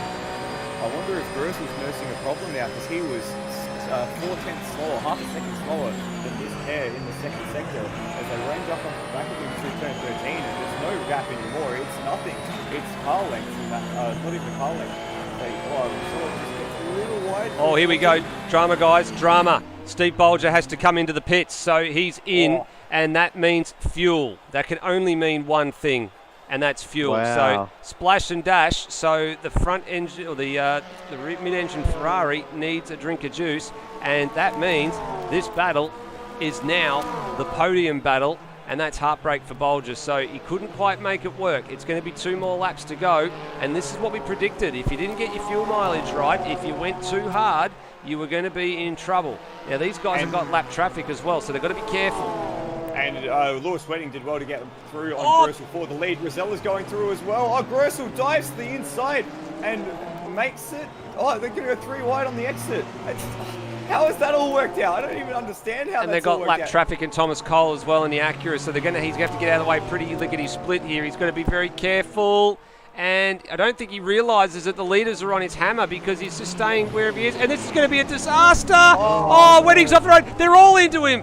And that was brewing. And Wedding's around, and that is borderline dangerous. He should have been out of that throttle a mile earlier than that. And that has gifted Luke Rosella this race win, I fear. He's still going to get to the end of the race, but that's a real big mess. It's a real mess of it there. I think Wedding's now dropped to 4th. He's behind Greg Turra now as well, so that's how much he's been affected. Here it is. You can see here, Wedding was the pioneer, and he just didn't bail out. And the side-to-side contact, there's front-to-rear contact, and that was the end result. And I'm sorry to the Acura driver there, but that is a very, very, very big mistake. Yeah, unfortunate for that lead group. In fact, Greg Turra has got Lewis Wedding on his tail now, but it looks like he's sidestepping Lewis and letting him go through. Yeah, he has. And Lewis has now gone back through to P3. So that has really, I guess, shaken up what was going to be a really, really good finish. And I think there'll be some words probably exchanged after this one. Definitely going to be a big talking point after this one is lap traffic, which we kind of expected would come into play at some point. It actually did in the sprint series last year. Greg Turra, sorry to interrupt you, is just sneaking his way into the pits. And Noah Tara pitting. Yep, so that's all the front engine cars are now having to sneak their way into the pits to try and get Turra's run out of full. What? Oh, he has too. He's got to get a push. Totally out. He's got to get a push. He's got to get a push from Terme and from Noah Tara. So Okay, now, if I was Turmo, I wouldn't be pushing him. There we go. And then Turmo decides better of it. And is Greg going to make it here? He is. Just. Oh, He's here we getting cut go. off by his son, though. So this is. Just a quick aside, guys, while that's going on, it looks like Grosel has actually given that position back to Lewis Wedding as well. I think he might feel a little responsible for the tag on the back of that group as well. So he's dropped into third, or maybe I don't he's feel that was necessary, but he's, yeah, he might be, he did, I think it may have been fuel saving. Well, there you go. So Wedding now through to second place, so that'll be a big talking point as well when we speak to him after this one. But also, Noah Tara, he was not getting serviced while Greg Tara was being serviced, so there is actually a significant gap between them now. yeah, well, That's unfortunate. one of the quirks of AMS that I think we've seen over a long period of time is whether or not you can actually pit side by side. Some guys can pull it off, and I think these BMWs are just, and the other GT3 cars are just a little bit wider than a supercar, and they chew up a bit more of that pit lane box than you would otherwise think, so it sort of takes it away. As a result, though, in the Audi, Matt Cecil with the Team ASR with the KFC branding on it is up into 5th place. And That's a cracking result. And that fits into the mid-engine category as well, so he's done a stonking job there. But Grossel's run out of fuel. He has run out of fuel one corner from he's the end. coasting, but what it is means it does Luke Rosella is going to get the race win here, so that's race victory number 1 for Rosella. Wedding's going to make it 2 Porsches. Gone into the pit lane, he should have just kept pushing along to roll to the end. And that means Instead, that he's going to lose a lot of positions now. and Steve Bolger's going to recover to 3rd, so that means third for Bolger. and then Grossel's got to come into the lane to put some fuel in, but you're right, he should have just kept going. He will get 4th though, which is the important piece of the puzzle once he just takes a small splash of fuel, and actually he hasn't crossed the line just yet, but he's about to, so he will get 4th ahead of Matt Cecil, and yeah, that's now official. So But Bolger manages to, I believe Wedding's totally out of fuel. Bolger manages to salvage a podium out of all that. And Rosella with the win. Wins the race, yeah. Oh, and actually, no, it's not. Cecil's out of fuel of the line, and Turmo's going to get it. Turmo, Cecil, Dane Liccardo up to 7th, 10 spots gained by Liccardo. Greg Tara recovers to 8th, and Noah Tara to 9th. So the gap between the two Taras wasn't that substantial in the end. It looks like Stephen Warwick, Nathan Higginson's run out of fuel. Mike Coulston's wrapping around the end of him. Late drama here. Let's go on First board with round Warwick. of GT3. Let's go on board with Steve I Warwick. think He's Cracker's just out of coasting fuel in as here. well. Yeah, I think just about everybody's sort of starting to run out of fuel. Now, these are the front, most of these guys that have run out of fuel and need to come in with the front engine cars, or in the case of Steve Bolger, it was the Ferrari being mid-engine turbo, which also, falls in the same category as the Acura and the McLaren. But the mid-engine Audi in Matt Cecil was the only one in that group that really didn't need to, stop. And the other one that I looked at, I don't think Dane Liccardo stopped either, so he was in the Porsche, so he managed to get home as well. Yeah. We've got Nathan Higginson parked on the inside of turn 14, completely dead stick. So yeah, he's 15th and the last car at the moment. Thomas on the Cole lead also lap. snuck out on track as well. Yeah, so there's a little bit of stuff going on here now. The drivers will be able to come around and push Higginson over the line once they have finished. So even though if he doesn't get home from here, he's done the minimum distance requirement of 90% to be classified. It's a little bit less for the longer series formats. I think it's 75%, but in the shorter distance races, I think it's 90%. So he's well and truly inside that benchmark. And here comes Leonard Grossel now to provide some assistance. And there goes a bit of bodywork. And there goes another bit of bodywork. And it looks like Higginson will be pushed across the line. So he was only 2 corners from home.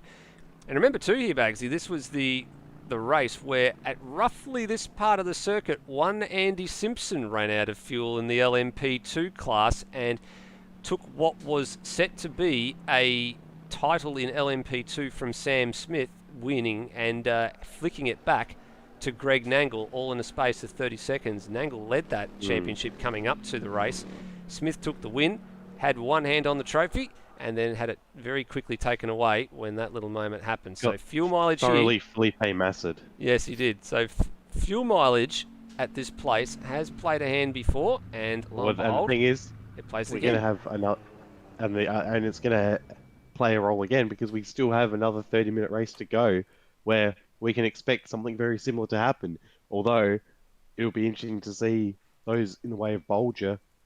Is he going to be able to save that much fuel in that time?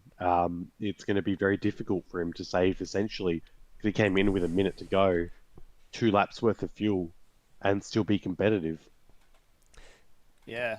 It'd be very tight. I wonder whether or not we'll see some setups changes through the field, maybe taking a bit more wing off or something along those lines, just trying to do anything that they can to just make sure that they can get to the end on one stint, because you really don't want to be making too many extra stops, too many stops at all, to be honest. Well, speaking of making stops, we're going to make a little bit of a stop at the podium presentations, and let's go right down there now because we're just starting to get all our drivers in, and after all, I guess we can call it a little bit of chaos, I think, in that one. We probably weren't expecting fuel to come into play so late in the piece, but let's start with our first place man here, please, Michael, in Luke Rosella. Luke Rosella, congratulations. First race of the GT3 Championship for ASR, the World Championship. Yeah, congratulations on a race win. Thanks, Floody. Yeah, we were expecting the other cars to sort of struggle on fuel. So me and Lewis, we've been working together, these couple of weeks, and we just stuck to the game plan really. And yeah, it worked. Just it was pretty marginal on fuel, but yeah, we just got there in time. So was that a specific plan for you guys to run a little slower than your contemporaries throughout that middle section of the race and just try and ease off and save a little bit in the middle? Don't want to give away too much, but certainly the tyres, for me at least, I don't know, I just sort of hit a brick wall in the middle of the race, and I had to let Lewis and Lennart through. But yeah, me and Lewis sort of expected the other guys to sort of push on and hope they would make it on fuel. But we were certain what our result in terms of our strategy was going to be at the end. But yeah, it was a bit unlucky for Lewis as well. I think he could have won that race, to be honest. But yeah, just sort of questionable lap traffic there. But anyway, but yeah, yeah. We'll just quickly make mention of that. You managed to sneak through that entirely unscathed. What went through your head when the seas parted and you managed to shoot out into the lead? Felt as I said before, I felt pretty bad because that was probably Lewis's race to win. But anyway, yeah, I sort of saw the lap car. He was not really going to make that quarter, and he was going to end up hitting Lewis. So I sort of picked the opening gap, and he still managed to hit me. But yeah, it's pretty lucky to really get through that. But yeah, it's great battles throughout the race, and yeah, happy with the race win anyway. Yeah, congratulations. It's a great way to start off the brand new season, Luke Rosella. Thanks, buddy. Second place was Lewis Wedding in the end. Lewis, unfortunate with that contact in traffic, but let's leave that aside for the moment. Great battle during the race between yourself and Luke Rosella and, sorry, not Ujit Mishra, Lennart Gersel. How did you manage your car and that battle throughout the race? Well, my car was fairly good throughout the race. Bolger seemed to have maybe just a tenth or two in hand. It seemed to be like I was able to at times sort of close him down a little bit, but didn't quite have that next step. So the Porsche lacking in speed in sector 2. I mean, it was a bit difficult for us. But I was driving pretty hard. The middle sector of the race, while Luke's tyres were going off, mine were actually okay. That was sort of a better phase of the race to me, and was going okay. Towards the end, they sort of fell off just a little bit. Don't know why, because I mean we're running pretty much identical setups, but I mean it's just the way we drive the cars. But It was interesting because I knew Lennart behind me was fuel saving, so I knew with a few laps to go, I sort of once he got that good run coming out of turn 6, 7, I was just like, nah, this time he can go by and he can actually use a bit of his fuel to see if he could catch Bulge and put him under a bit of pressure to try and speed things up, because I knew they would be marginal on fuel at the end. Sort of played out because on the last lap, we had Lennart really slow down to try and make it to the end. by the look of it, and Bolger stopped with was it a minute or a lap to go or something like that. So the Porsche's quite good with its fuel, but if the front engine cars sort their sort of fuel mileage out, or if we make some changes to the BOP, those cars can be difficult to beat because even when I was just ahead of Lennart, I was driving my walls off, and he's just backing off with 300 meters before the corner, lifting and coasting. So it'd be pretty difficult for us. But Well, you no, guys, it's good fun. But yeah, you guys managed to keep up a quite willing battle and some very electric pace throughout that middle part of the race, despite the fuel saving. Where do you think the BOP sits at the moment? You had one race where we've seen yourself and Luke in the rear engine machines get to the end, and a lot of the front engine and mid engine cars, especially the turbo cars, struggle with fuel mileage. Are you happy with where the BOP sits? It may need a little bit of minor tweaking with regards to sort of the fuel numbers.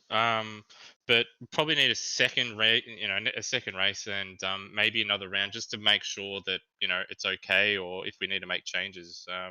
Because I know that the front engine cars, anybody can pretty much jump in it and be quick. When I was doing sort of a bit of laps earlier in the week, I was able to jump straight into the 53s on a full tank, and I was immediately a second slower than what I was doing in the Porsche at the time. So the speed is a speed difference, especially at these like Grand Prix circuits with long straights. It's just, I think maybe drivers just need to learn maybe just a little bit of lifting and coasting. But again, I mean, if it's too hard for people, we'll certainly look at maybe putting in a engine map mode for fuel saving for drivers to make it easier to manage, or to just alter the fuel numbers. But it's not too bad. I mean, we saw when I did have a look, when I wasn't concentrating, I'm not holding people Leonard up and stuff, that it was actually quite competitive. So it was looking quite good.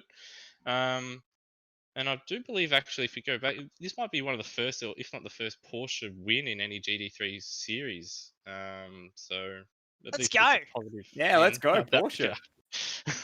Awesome. Well, second place in the end is a good result for you, even after that little bit of contact. I hope you're able to redeem yourself from that for the last race this evening. Congratulations, Lewis. Thank you, and sorry for talking so long. It's all good. Finally, third place, Steve Bolger. Steve, you're out in front on your own for a lot of the race, and then had to make a stop, but still popped out in third. A bit of a all over the place race in the end for you.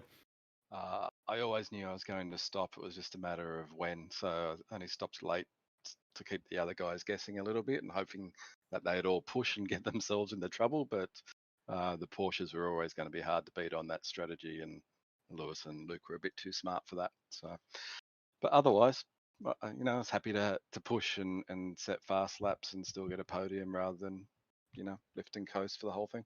So is there no option for you then to get to the end of the race on a single tank? We might see in race 2. Okay. Certainly there's an option. It's just a matter of how much lap time you have to give up in that car. That's all. Yep, fair enough. Well, we have seen your footed phenomenal performances before. Of course, we talked already in the broadcast about the Monza race last year. Do you think you can crack out the feather feet again? Monza lends itself to some nice slipstreaming and a bunch of other things, so we'll see. Okay. Stay tuned, and it'll be interesting. Either way, you certainly have the pace under that foot of yours, so hopefully you're able to put that to good use next race. Steve Bolger, congratulations on third position. Thanks, Bloody. So, interesting spread of opinions across our top three. I'm a little shocked to learn that Bolger in particular didn't think he could make it at all on a single tank of fuel. Where do you think that sits for the sprint series moving forward? Do you think that's a good decision, or something that needs to be sort of balanced out across the season? I'll be honest, I wouldn't trust a word any of these drivers say, because they're always gonna say something that's like, oh yeah, no, it's impossible to compete because of the fuel, so we need extra fuel for our cars, or them to use less fuel so we can make it to the end of these races. We have no chance. And then suddenly they're winning by 15 seconds and not having to pit. And it's a little bit hard to you don't want to put the fox in charge of the hen house, you know what I mean? So it's they're all playing their cards very close to their chest, clearly, because there is still another race and they don't want to give away anything. But yeah, definitely some, let's say, yeah, interesting opinions on it that probably can't be trusted. That's an interesting way to put it, I think, Bagsy. I think you've said precisely the right thing. You can't take anything they say. They all want to be a little bit sort of coy with each other and just sort of play the gamesmanship, keep everybody guessing. So I mean, we've seen this in things like supercars over the course of the first round, where they ended up a couple of guys deciding to try one strategy and see what the result was, and then at the other end of the equation tried the opposite strategy, but then they missed the boat. And when a safety car got called, they got it wrong. So I think a couple of drivers will be looking at what strategy calls they made in that race, and then very, very quickly working out if that was the right call or not. I wouldn't be surprised to see someone like Steve Bolger just knock a second or two off their ultimate pace in this one, and then maybe be there to fight for it at the end. Yeah, an old adage in GT3 racing is the best BOP is when everyone's level, but your car's got a 10th in hand. So I think everyone's trying to find a way to gather that 10th, whether or not that be through the fuel numbers or the pace or whatever. And yeah, hopefully we'll see as action-packed a second race. It was unfortunate that the lap traffic did get involved there and ruin a little bit of a close finish, but that is one of the functions of motor racing, unfortunately. Yeah, it's a great way to start the season, you got to say. Yeah, it certainly is. And I do apologise just with the points graphic that was there before, the graphic that's saying who we were talking to. We're actually talking to Steve Bolger in that third one for third place. I had the graphic up saying it was Lewis Wedding for second place for a little bit longer than expected, because I was just actually having a bit of a look at that little statement that he made a few seconds ago about it being a Porsche first ever win, and he is correct. Wow. Had to quickly jump through all of the record books, and the only one I didn't have was the WEC series, but I knew that was predominantly dominated by the Bentley and the Corvette C7, and we had no other Porsche victories on file. So we've been able to stave it off for this long, and it's I was going to entirely say, happy. like, how have you managed to have a GT series for so long and have no Porsche victories? That's I've just no idea.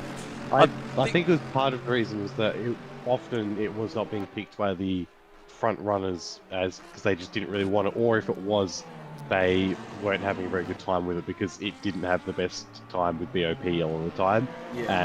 Now that it is getting a bit of a run with the BOP, people are taking advantage of it.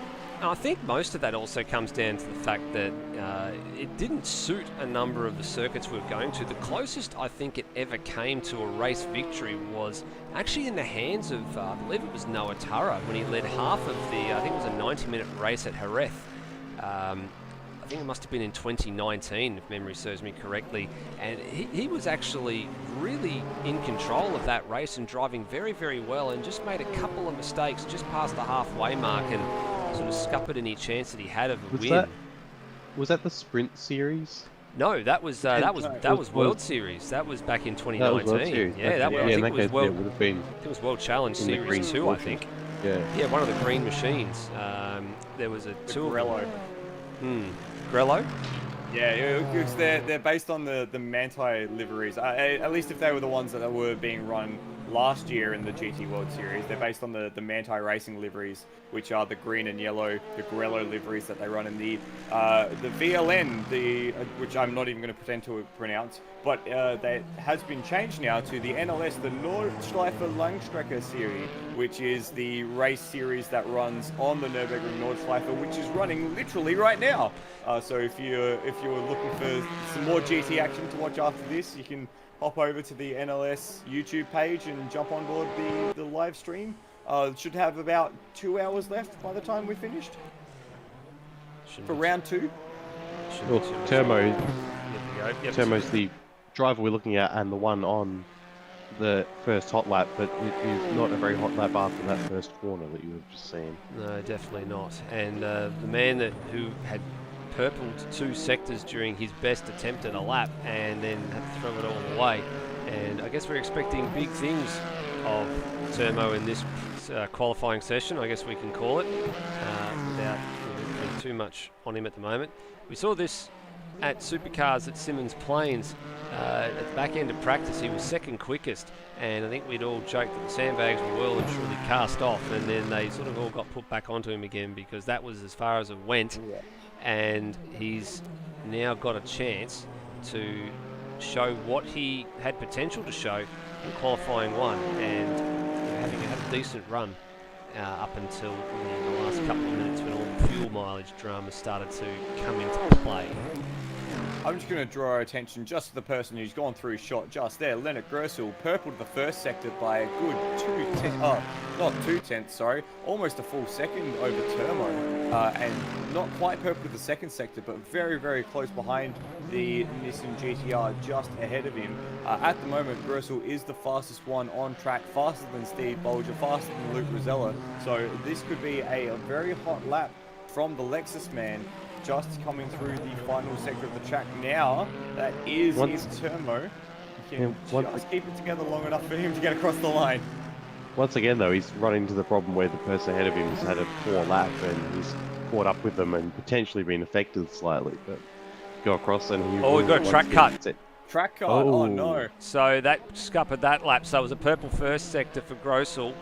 Termo had a purple middle sector and a purple final, but not many people have set a final sector just yet. But the difference was Termo's opening sector was a 38.1. Bagsy pointed out that was the problem that he had. But then the purple sector for Grossel was a 37.2. So that just goes to show massive 9/10 of a second difference just in one sector between two cars. I mean, if you butcher it, you butcher it in a big way. Rosella's the one who's gone to the top of the timesheets with a 52.8, so over a second faster than both Termo and Steve Bolger, our first race pole sitter. And at the moment, that is a pretty strong benchmark. That is, in fact, up there with, that's the third fastest time we've seen all night. So that's including the qualifying sessions and practice. Surprise, big surprise. Nathan Higginson to position 2. I mean, it's not into the 52s just yet. I mean, the 52s is where it's at, but 53.7 with a number of big runners to come. So and he's just been surpassed by Greg Turra, yeah. So very early surprise. And just looking down the order to see who is yet to set laps. And, of course, Grossel's got 2 strikes to his name that he needs to, I guess, resolve. And where is he at the moment? He's just coming up to the last couple of corners on the circuit now. So and just through turn 14 at the moment. What else have we got yet to set laps? Orjit Mishra, Pierre Roy, Lewis Wedding, Noah Turra's got 2 sectors to his name, Coulston and Brian Walsh. Drivers yet to set times. Peter Thrower, put him in that basket as well. I'm just going to quickly interrupt you, Nether, and bring our attention to 4th place man Steve Bolger. Purple in the middle sector, 2/10 down at the first sector. This is going to be a pretty good lap from Bolger. This might even be a 52 as he comes down the main straight. We've had Leonard Grossel jump into second, and Bolger goes to the top, a 52.6. That's the best time across the week so far as well. That is a mega lap, and that's quicker by almost a full 2/10 on the best time. Oh, he's just pushed a bit too hard there. And 3/10 of a second quicker in the final sector over everyone. He's absolutely smashed it out of the ballpark there. Yeah, 3/10. Actually, he's just a fraction quicker. The fastest. He has the fastest final sector, but not by very much over Greg Turra, and currently in 4th place. But a lot of the damage is being done through the first 2 sectors. Interestingly, Termo just gone through the first sector, 1.5 tenths up. And it honestly looked a bit scrappy as well through the first corner still. So let's have a bit of a look at what he's up to. And he's actually set a purple first sector, 37.245. So that was even quicker than Leonard Grossel managed to do on the lap that he had disqualified. Can he press on with it? What's it look like at sector 2? Coming up now. Just behind, but 8/10 faster than his PB.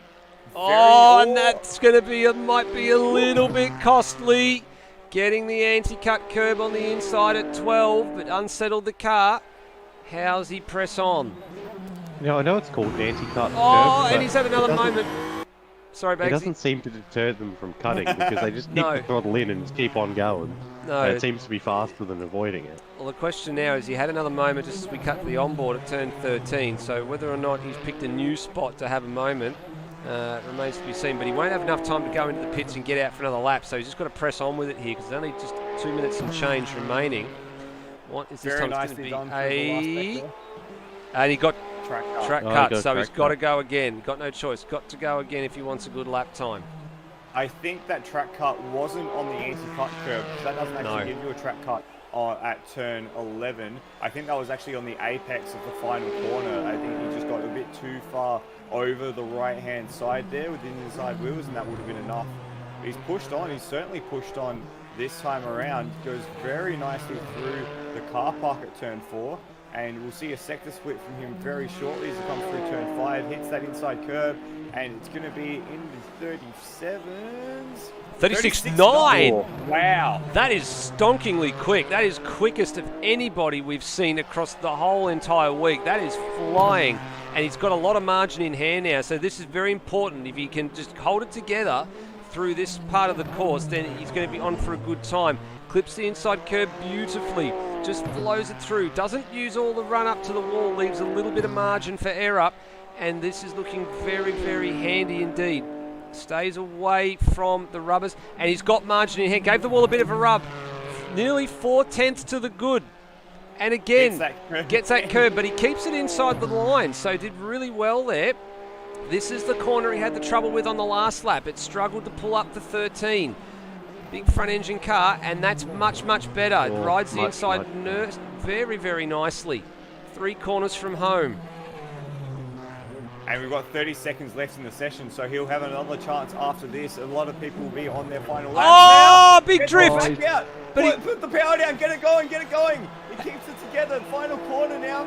Does that Flies give it him... onto the main straight. Did that just give him an invoice to pay? Did he lose all that advantage that he'd worked so hard to build up? The answer in about 2 seconds is yes, it did. It cost him, but it moves him up to 3rd, so it's a good result nonetheless. But that's the corner he had trouble with in qualifying 1 as well. He didn't make it happen at that part of the circuit either, and he did it again, just overcooked it a little bit. Rears tried to overtake the fronts, but a stellar time for Turmo, 3rd place. Mishra didn't get a time because he had to go again. Now, this is the man I want to see. Luke Rosella's on the last flying lap, and he's up at Sector 1 on his own time, but also up on the pole position time as well. 37 flat to the first sector. That's almost as good as Turmo with a 36.9. So it's going to be very, very tight run thing for Rosella. He's only got to find 2/10 over the pole time for him to slot into that pole position. But it's going to be a long, a big 2/10 to find. He's up again though at sector 2. Greg Tara's ahead of him as well, and he's got some time in hand as well over Leonard Grossel, so he might find himself up the order as well. So he's just a little bit further up the road than Luke Rosella. So let's have a look at the BMW car number 26 and see what he can do. There's only 4 cars left there, or 3 cars left there out there on the track that can set times. Rosella, Tara, and Nathan Higginson. So Turmo has gone into the pits. So here we're watching Greg Tara come onto the main straight now. Nicely through that final sector. Luke Rosella just behind him as well. He's been going very well. Tara comes across the line. Oh, is he out of fuel? He's out of fuel. Oh, no. So Rosella behind, and pole! Goes to the top. Good job. Fantastic job. Wow. Greg Tara will be absolutely spewing because he had a chance of pole there as well. He was on for about 4th place, I think, Greg Tara. Higginson, the last man that can try and find any improvement, 6th place. He's weaving as well as he got no fuel pickup. But that's the end of the day. Had a bit of a poor lap, but what a stonking end to the session there. We had drama aplenty. Turmo almost snatching it away from those the pair that were the race 1 protagonists, but in the end it was Luke Rosella on the last lap of his session that set the fastest lap we've seen in any session in testing or practice or qualifying to take pole position for tonight's second race of the evening. Tell you what, if you want to string all the fastest sectors together, I reckon we would have gone sub 52 or very close to a sub 52 because Turmo held all the cards in all 3 sectors at one point, and I'd imagine there's probably a couple of other purples in there as well that we didn't probably see that we need to add up. But fantastic qualifying session. We'll have a quick 5-minute warm-up, and then we'll be on to race number 2, which gives us a chance to have a little bit of a break and clear our throats, go to the toilet, do all that sort of things that us commentators have to do from time to time. And for a little bit of comedic relief, we decided before tonight we'd let Lewis Wedding loose in the HSV Camaro safety cars. So this is going to be rather entertaining. All right, welcome to round 1, the ASR GT3 World Series by Antara. Now, I've nicked Fabian Coulthard's safety car, and I'm going to show everyone here a lap of the Albert Park Street Circuit, which we will be navigating this evening. And as you can see, this is a street car, handles like garbage, but going to go out there and try and set a heater anyway. Alright, across the start-finish line. GT3 cars generally can brake about 150 to 120 depending on your car. Watch the undercut on the inside here as we drift this hunk of junk through turn 1 and through turn 2, sliding all over the place on these, of course, road tyres. And now the run to turn number 3. Very easy to outbrake yourself here in the safety car as well. There's a number of the GT3 cars will just go down a gear too much, just so I can get a little bit of a drift on there. Now through turn number 4, take a bit of curve on the way in, don't go too wide on the way out, because you will pick up a track cut. Very easy to do around here. A little bit of dab off the throttle there, and drift our way through turn 5. In a GT3 car, you just lift slightly, and then you're back full throttle. Don't outbrake yourself here into, and this is turn number 6 and 7 now. Nice flowing first sector, now we're into sector 2. Now the old Camaro here, Chevy Camaro does struggle through this long right-hander there. Just understeering all the way, got to brake nice and early here. Again, you don't want to muck this corner up. Now watch the undercut on the inside there, nice and smooth. It's very important to get a good run off here because it is a nice, fairly long run to turn 11 and 12 up ahead. And in this car, it's a very, very long wait. So have a drink, read the newspaper. Make sure you get on the brakes early though, because this thing can't turn or brake. Drift our way through the first part, over the undercut bit for the second. Have a real big go over the undercut curve that's been installed so drivers can't cut the circuit here. And now, don't outbrake yourself down here. One of my favourite corners on the circuit in the Porsche is you just carry a bit of speed and get on the power nice and early. Camaro struggling big time now. This is another favourite of mine here if you get this corner right. It's Camaro struggling, and then slowest corner on the circuit now, penultimate corner. Don't outbrake yourself, don't run too wide, which, oops, just did. And now the final corner. Let's get a big drift on here, boys.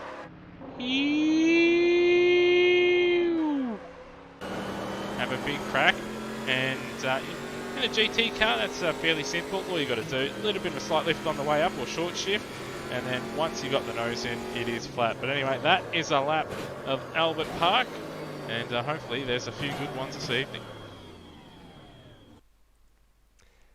There you go, ladies and gentlemen. If you like some more of that, please let us know in the live chat, and we'll see if we can tee Lewis Wedding or maybe a few other people from the ASR community up to have a bit of a wang around some of the other circuits coming up on the calendar. I don't know how they'll go, but we can always try, gentlemen. But what do you think of Lewis Wedding's antics there, especially through that last corner?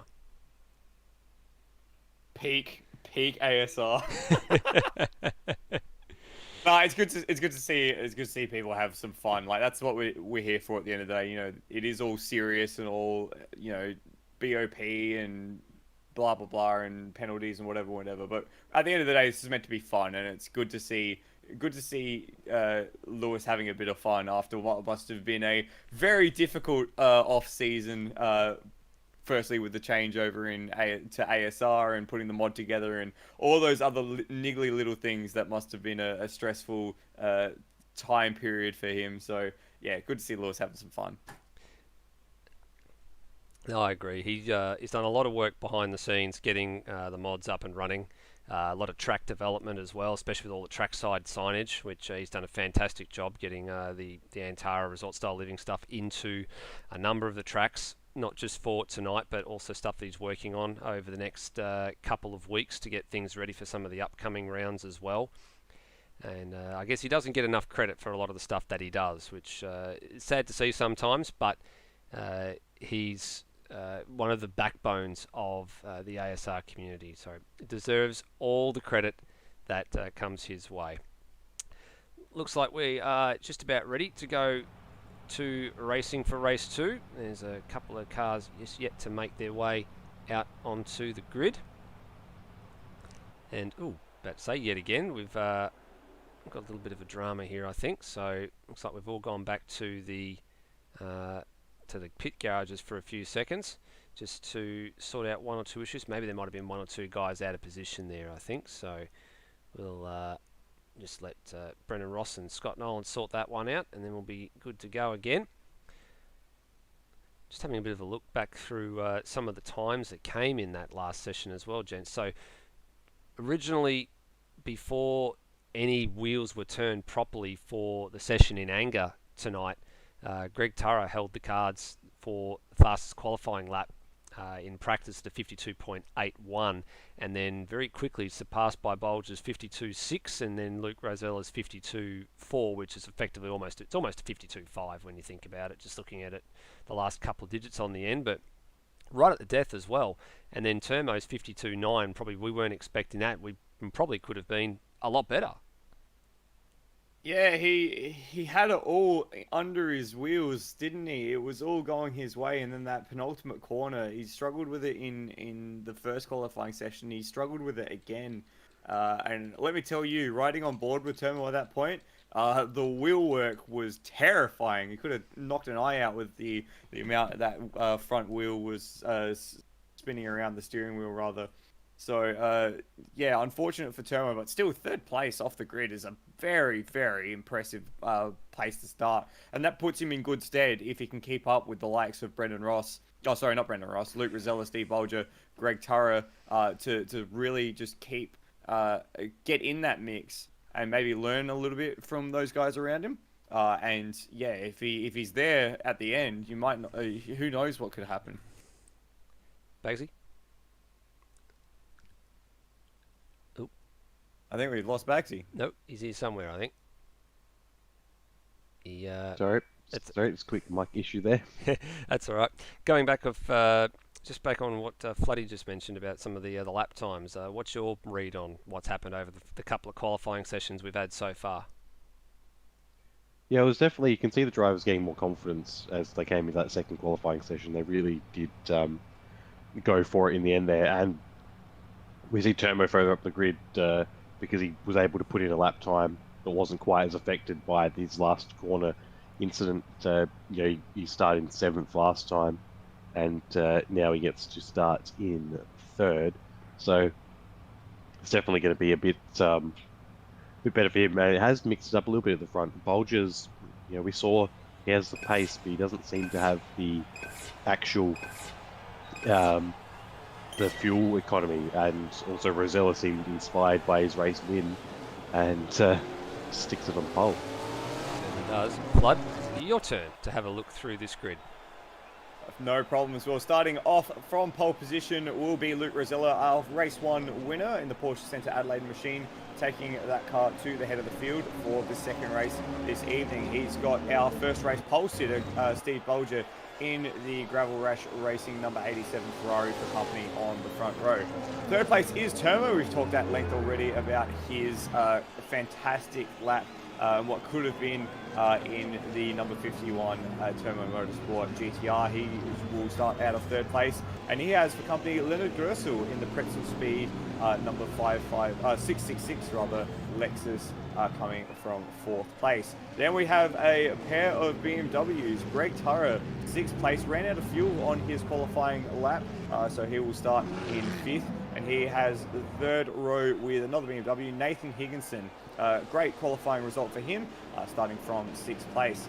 7th is Steve Warwick in the Black Shores Bentley, and he has our race 1 protagonist, maybe, Lewis Wedding for company on row 4, qualifying down in 8th place with a 54.2 for Lewis, so not quite getting it all hooked up in the second qualifying session.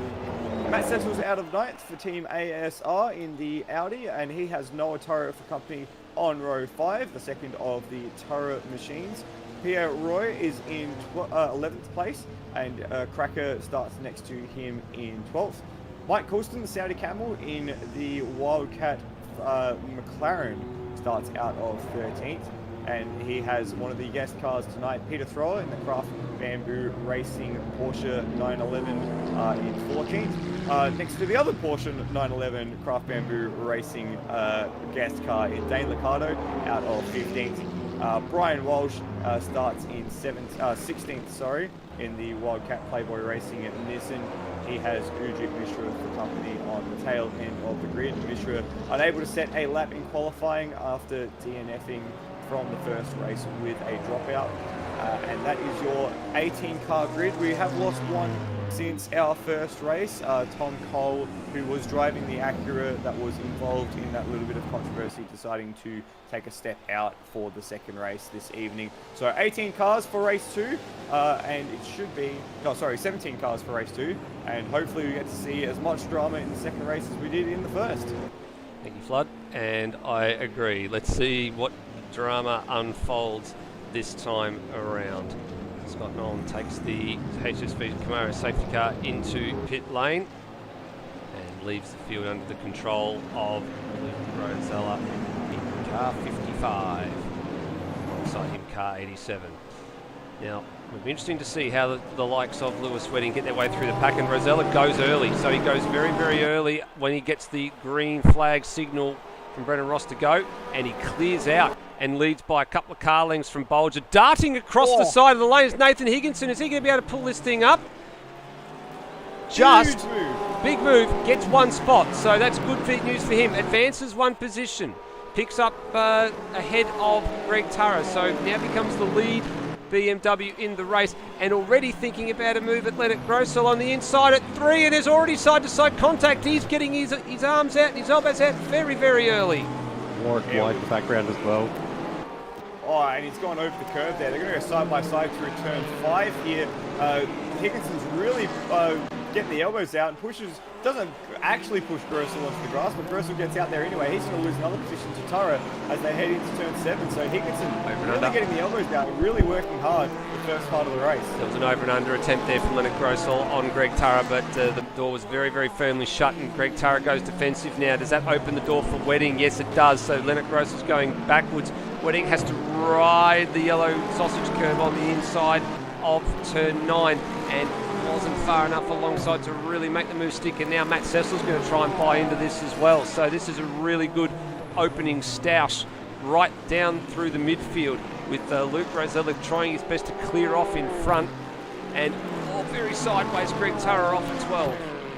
Yeah, Greg Turra actually gassed it up a little too hard, and the exit of the slow right-hander enabling Grossell the opportunity to get around him again. They're playing a bit of a blocking game with each other as Nathan Higginson starts to fall back at the head of that group. I've got eyes on the battle for second place because Termo has really attached himself onto the rear bumper of the Ferrari as they come across the line. But out in front, Rosello is cleared out to the tune of a second and a half. Look at that gap as they come across the line for the first time. Yeah, you can see visually the gap is quite large. There it is there. There's Rosella through front of shot. Termo's now having a look at Steve Bolger. This is very early. This is what we wanted to see from Termo earlier on in race 1, but he only managed to pick off one driver, and that was Noah Turra, and then he sort of stayed where he was for most of the race. So up to P2 goes the Nissan GTR, which has had a race win in the endurance discipline here at ASR over the course of time. And they are. Fanning out behind Corey Netherthere's going 2-3 wide as they come into turn 3. Higginson takes the defensive line while Wedding tries to get the move on the outside of Grossell through 4. He's going to do it. He's going to do it. Wedding's got it done. Just in back of shot there, watching Greg Turra, but Wedding wraps around the outside at 4 and will hold through 5 and 6 as Turra wants to be the lead BMW yet again. I will say at the current rate, they're all going to be catching Bolger as well, because he is fuel saving to the extreme. He does not want to have to come into the pits again this time. He was letting off the throttle equal with the pit exit on the main straight. And he's short shifting as much as he can, so he effectively just let Turmo by because he's fully expecting Turmo to have to pit again like he did last race, and he'll just be able to breeze on by while Turmo's stuck. A couple of drivers getting the wall on the approach to turn 11. Two BMWs and plenty of guys going back across the orange sausage curbs as well. And right back, Turmo's just started to edge away a little bit. Behind this battle here, there's another battle starting to unfold as Wedding thinks about a move around the outside. There goes Matt Cecil off the exit of 13, and he's going to drop a bunch of spots to Noah Tara and Pierre Roy. There he is, and he's also dropped one to Steve Warwick, who had a bit of a poor start after his qualifying effort. Then Cecil loses 3 spots in one corner. Wedding turned in on Grostel a bit there. Yeah, it was a bit close. They both tried to occupy the same bit of road going into the final corner, but they're side by side. They were side by side for a lot of that lap. Look at side by side now at the front. Higginson and Tara as they go into turn 1. Late move by Wedding on the inside of Grosel as well, and a late one by Tara tried to go the opposite way. So one tried the outside, one tried the inside. Neither of them came off on that particular occasion at turn 1. I think everyone's a little scared here. No one wants to really be pushing the pace because they don't want to have to come into the pits at the end of the race. But it's really causing just a constant ticker effect of battles and pokes and prods and pushes as they go through turn 3, 4, 5, and 6 once more. Higginson is very much being the Arno Trulli of this race, and there is a big old train forming behind him, and even Bolger with his extreme fuel saving is getting away. Go back to the onboard shot from Noah Tara, who's the last man in this queue, and there's the train starting to unfold ahead of him. So there's Lewis Wedding, and ahead of him, Grosel, Greg Tara, and Nathan Higginson's just got a couple of car lengths at the moment, so it's not too bad as it all seems right now for Higginson. He's not holding them up overly too much, but maybe just trying to find a bit of a rhythm here as they're only 4 laps into the journey. Not even quarter distance through this race yet. I think everyone's just trying to settle down and find out where their fuel mileage sits at, find out where their race pace sits at, find out where the other guy's race pace sits at, because not a moment after Higginson had 3 or 4 car lengths, he's got nothing behind him once again. As Tara's all over the rear of the BMW, but also off the track. Now, Bruce was trying to go around the outside and develop the corner. He's going to get squeezed out. Lewis Wedding's going to try and go around the outside the final corner. He's going to get squeezed out. And the whole effect makes its way down to the tail of the field. And now Higginson's got 3 or 4 car lengths again. It was all a matter there of when you're trying to size your opponent up, you made yourself immediately vulnerable to the car behind and had to get on the defensive very, very early, which Grosser did a very good job of, making sure that if he couldn't pull off the pass, that he actually held on to the position that he had initially. And now this is the same story again. Looking around the outside here, if he tries to make this pass on, he doesn't get it right. Wedding is right there to capitalise, and here we go. So Wedding just very late stick his nose in there, but Grosser with a fantastic move right around the outside of Greg Tara. Well done. Really, really forced Tara there to go narrow on the exit and just wrapped around and kept to that position. Now he's up into 5th. He's got eyes on to Nathan Higginson's rear end. Let's have a little bit further up the field and let's see if we can see what's happening here with Turmo. Is he managing to Higginson had a moment and he's getting absolutely attacked by Grosser. Yeah, Grosser's going to take a bit of a look around the outsiders and the cameras here. Higginson's going to hold it for the minute, but just having a look here at Turmo just to see whether or not he actually made some time, made 0.4 of a second on Luke Rosella last time around. Rosella is responding though, purple first sector, pretty even middle sectors between the 2 of them. And Turmo has managed to clear away from Bolger. You said it's actually going into that fuel-saving mode. Jeez, isn't this angry pack still continuing to fight on behind? Yeah, it's very defensive from Higginson. A bit of lag issues there. Grossel's just like, well, I'm just going to drive around the outside of you entirely. Got it. Wow. Got it. So that's a good job. So Lexus to the 4. And position 4, there's a late lock-up for Higginson there. Very lucky not to turn the RCF around. And they... And then Gross was just tagged the wall. There was plenty going on there. Wedding almost got forced off the circuit. Higginson went a bit deep. There was contact of 3 or 4 different cars there. Wedding's actually lost a position there to Greg Tara. Now Higginson's going to go down the inside, not quite. and it's all going to kick off again here. There was no Atari he lost position to because he got caught up in the whole concertina effect behind Grossel and Higginson going together. And then he just didn't get the drive out of the final corner and no Tara was able to get past. But Higginson defending from Tara, but Tara's going to follow Grossel and just go around the outside. He's on the inside for this corner. But Higginson holds his nerve and therefore gets the better line. And wide, and on the grass. Wide. And he's going to drop a position here, is he? No. Very lucky to avoid dropping a position to Greg Tara in car 26. But he started just to... His nerves are going to be shaking here. He's under a lot of pressure. And it's going to start to crack. A very large incident potentially, but Greg Tara was spelling out "let me pass" the Morse code, but Higginson doesn't want to let it go. It's on the wrong side here, so he's picked the wrong move to try and over and under. And look at this for a angry pack. Weddings are trying to bind this if he can, looking for one side then the other. They're all covering each other off here. Inside. It's not really a passing move there. It's not really a passing spot, and they all sideways. They're all sideways. This is a cracking little battle pack, and this is over 5th, 6th, 7th, and 8th, ladies and gentlemen. And they've got to be careful here because you can't make your defensive moves too often under brakes as well. You've got to pick your line, you've got to stick to it. So as much as there's a bit of niggles going on between all these drivers at the moment, and Wedding, I think, doesn't want any part to be caught up in it now, decides, no, I want the inside. Oops, that's the wrong button there. And that's the benefit of having one of those silly keyboards. We're going back to just to Matt Cecil there for a minute. We'll go up through the field and pick up what's happened to Wedding, because he did actually get the job done. We were actually trying to cycle back to Lewis Wedding to see what was going on there. And Higginson's trying to get through on Gyro. He gets, that's a big head of steam and misses the corner completely, almost wiping out Greg Tara in the process, and spins it and back onto the track. Oh no, what a shame, what a mistake there from Higginson. Had a little too much under his right foot as he tried to come back onto the track. Meanwhile, Lewis Wedding tries to go around the outside in turn 3 as well, inside for turn 4, becomes outside for turn 5. And Greg Tara holds position, but maybe does he though? Wedding looking very racy as they come out through the first sector, but Greg Tara holds for now. Oh, it's Taras versus Wedding here in this battle for 5th place, and they've completely let Leonard Grossel go. He's got a gap to the tune of 4 seconds ahead as Wedding now tries to fire down the inside at turn 8, goes over the inside curve, doesn't get it done though, so he's still slotted there in 6th Wedding place. showing that he does not like the idea of a Tara ice break sandwich, trying to break it as soon as possible. But it's costing him a lot of time and basically a chance at a podium as well. Yeah, that is assuming, of course, that all of these guys get to the end of the race. Just in the background of shot, you might be able to see the 2 Bentleys of Steve Warwick and Ujit Mishra.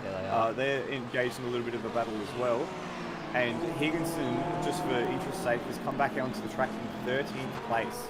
Wow. So after his little excursion that he's had, and I guess he was holding his own quite well there for a moment, but he just hasn't, as we've seen over the course of time, little mistakes just start to creep in. When the pressure starts to get too much, he cracks a little bit too early, and that's what has caused his dramas on that occasion. I want to go back to the front of the field, guys, because Turbo started to reel in Luke Rosella a little bit here, just as we scoot past all the other battles. We are just a machine down at the moment, so we're just going to sort that out. So there's Steve Bolger, and here's Turmo, and this gap is very, very close now. It doesn't look like 1.7 seconds, it actually looks a lot less.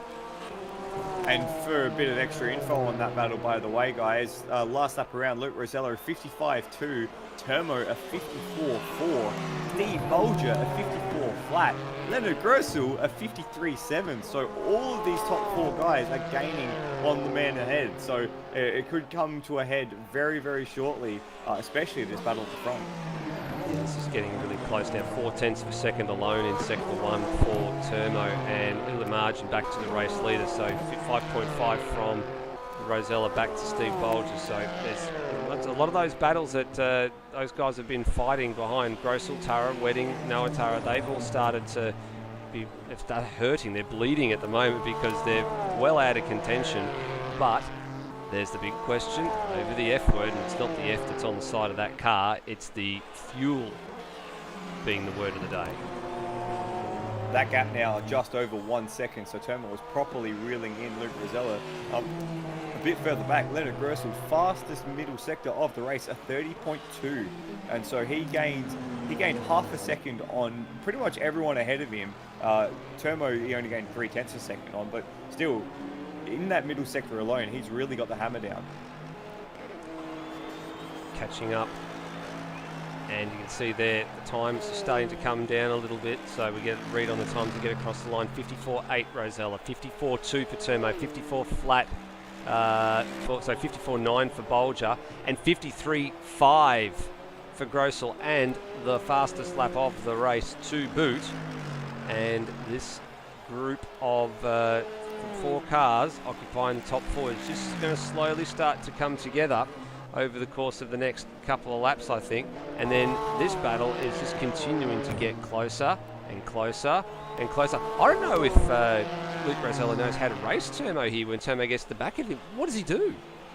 That'd be very interesting. I think just let him go, because surely Termo hasn't managed to save the fuel, so don't risk a collision. Just let him by, and then, you know, let him be on your way, and then wave at him as he's refilling in the pits. Yeah, well, that's true. Speaking of refilling in the pits, sorry guys, we've had our first pit call. It's Cracker who's come through for a splash. He's split the race very nicely in 2, so he's going to be the first one to take a pit stop. We did very early to taking a stop as well. Yeah, well, that means he's probably looked at what the fuel numbers were at the very beginning of the stint, after having, I guess, a race in hand to work it all out, and realises pretty quickly that he wasn't going to make it. So pulls the trigger, and Termo just continues to eat into this margin little bit by little bit. He lost a 10th in sector 1, but he gained 0.3 in sector 2. So the gap is now just on 1 second. And just as a side note, we've got a few really good battles. Looking at Steve Warwick and Ujit Mishra, that's just gone the way of Mishra into turn 14, but not quite. Warwick's just going to try and slide back down the inside, and he ends up giving it away. The other battle I had eyes on with a pair of Audis, but that's just fallen apart because Pierre Roy has just gone straight on at turn 13 and ceded 10th position back to Matt Cecil. Cecil having a pretty decent run, being a wild card over the course of round 1, and another new fastest lap for Leonard Grossel. He's actually just lowered the mark by about 100, so he has hardly, I guess, put an indent into the fastest lap of the race so far. Now I've got the second machine back up and running, which is great to see, and we've actually got some more takers on pit lane. So Pierre Roy, he's pulling the trigger now as well. So that's the Audi that you were mentioning just a few seconds ago, Flood, having a bit of an excursion across the gravel trap, and he's actually changing tyres, so maybe he's got some really bad flat spots. But let's go back to this battle, because the third place has just changed hands. Wow, so yeah, Bolger Gressel clearly still having to aggressively fuel save there, because he's just had to let him on by. And that's only been the last few laps. Remember, it was only 2 laps ago that we were saying that Bolger was gaining on those ahead of him. Now he's really just taking the foot off the gas and let Grossel by. Maybe he's just figured that Grossel, with the pace that he's got at the moment, might be just a nice little marker to follow for a little while, gain some fuel back, just sort of lift him close and get sucked into the corners a little nicer. Because he's not, while he's let Grossel by, he's certainly not just letting him disappear either. No, definitely Yeah, not. that's very true. He's maybe going just get that little bit of slipstream, that little bit of extra fuel economy, get himself to the end. Well, you heard his comments when we were talking about places like Monza and stuff like that during the broadcast interviews for race 1, and he just said, places like Monza, you got slipstream, it's very, very powerful. Here, you can use it. It's not stellar, as Leonard Grossel sets another fastest lap, and that one is literally by 1,000th. I kid you not, gentlemen. He had a 153.563, and now it's 153.562. I was going to say, the number looked very familiar. I think his fastest lap before that was only It was a couple of hundredths out as well. 578 prior to that as well. So that's metronomic pace from Leonard Grossel. Yeah, and that's including a pass as well. It's robot-like consistency, I think we call that one. And back to the head of the field. There's no lifetime tree on the side here, but you can see Thermomobile just sitting at a comfortable margin. He's not that far behind Luke Rosella, and he's just sitting there, just waiting, just biding his time here. You know, using the Porsche. Just maybe this is one of those things I think we've seen it sort of in supercars today in real life. Is if you can sit sort of like 50, 60 meters off your opponent, you just get the benefit of a little bit of draft. You don't need to be fully under their rear wing, and you get a bit of a gauge as to what your opponent is doing, where they're lifting, where they're coasting, if they are doing such a thing. And Turbo will know that the Porsche had that, I guess, the midlife crisis or the mid-race crisis last race, where the car just sort of went, I guess, very placid, very neutral, and then it eventually came back. So I don't know whether he wants to try and strike while Luke Rosella's going through those sorts of permutations, but it might be an advantage to do so, because behind, the German Shark is starting to hone in on the back of this Nissan very, very quickly. Yeah, very quickly indeed. Purple to the first sector, purple to the second sector. He's going to come across the line and set a new fastest lap, I feel. Yep. And it is a 53.3, so that's 0.2 of a second quicker than his previous efforts. And Turbo on that lap got a track cut as well, so it wasn't all good in the Turbo-mobile, as you put it. But that gap is 4 seconds, and it is coming down hand over fist. Fifth place still going on. Luke Rosella might be leading the Porsche out in front, but Lewis Wedding finds himself in a Tara sandwich because he's got Greg Tara in P5, Noah Tara chasing him down in P7, Wedding himself in position 6, and he has not been able to find a way past this car for the better part of the last 3 or 4 laps now, and wondering whether he's just, again, content to sit in the wheel tracks, knowing that the BMW might need a little bit of juice and strike at the appropriate time. Unfortunately, we've lost Mike Coulston from the race. He's DNF, not exactly sure why on that account, so unfortunate for Mike. Hopefully we'll see him in another round of the series very soon. A couple of other battles going up and down the track. Brian Walsh is keeping the Nissan stable interested in things here. The Wildcat Playboy Racing machine. Good to see the Playboy Racing name returning to GT3 series. It's been a little bit since we've seen the Playboy Ferraris and the other cars that they've had over the course of time racing the GT3 stable. And he's actually doing his best to try and pass Peter Thrower for 12th. So again, another one of the wildcard entrants for the series, the Craft Bamboo Porsche. And he's actually doing quite a remarkable job here, Brian Walsh, just to sort of hang on to the more experienced campaigner in Peter Thrower.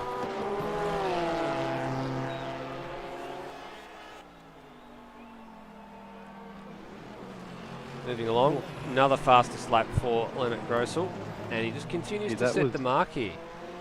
Almost a second faster. Bolger was a bit wide at turn 1 as well. Sorry guys, just noticed that Steve Bolger had a bit of a moment going through turn 1, just a little bit over-committed. We might have a look at that on the replay for Antara Resort Style Living, as just maybe just left his braking a little bit too late coming into turn 1 and did a little bit through the grass. But I mean, this otherwise this has sort of been an isolated incident for him. Wondering whether he's just maybe trying to ratchet up his pace a bit. That's what he did. Just ran the wrong side of the curb at turn 2. And had a bit of work to do here.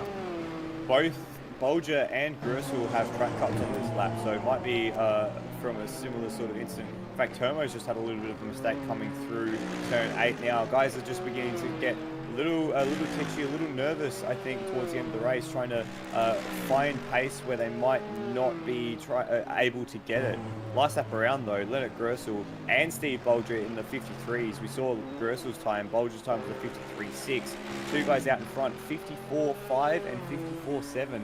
So that top 4 is slowly coming together. The gaps are coming down much more significantly than they were earlier on in the race.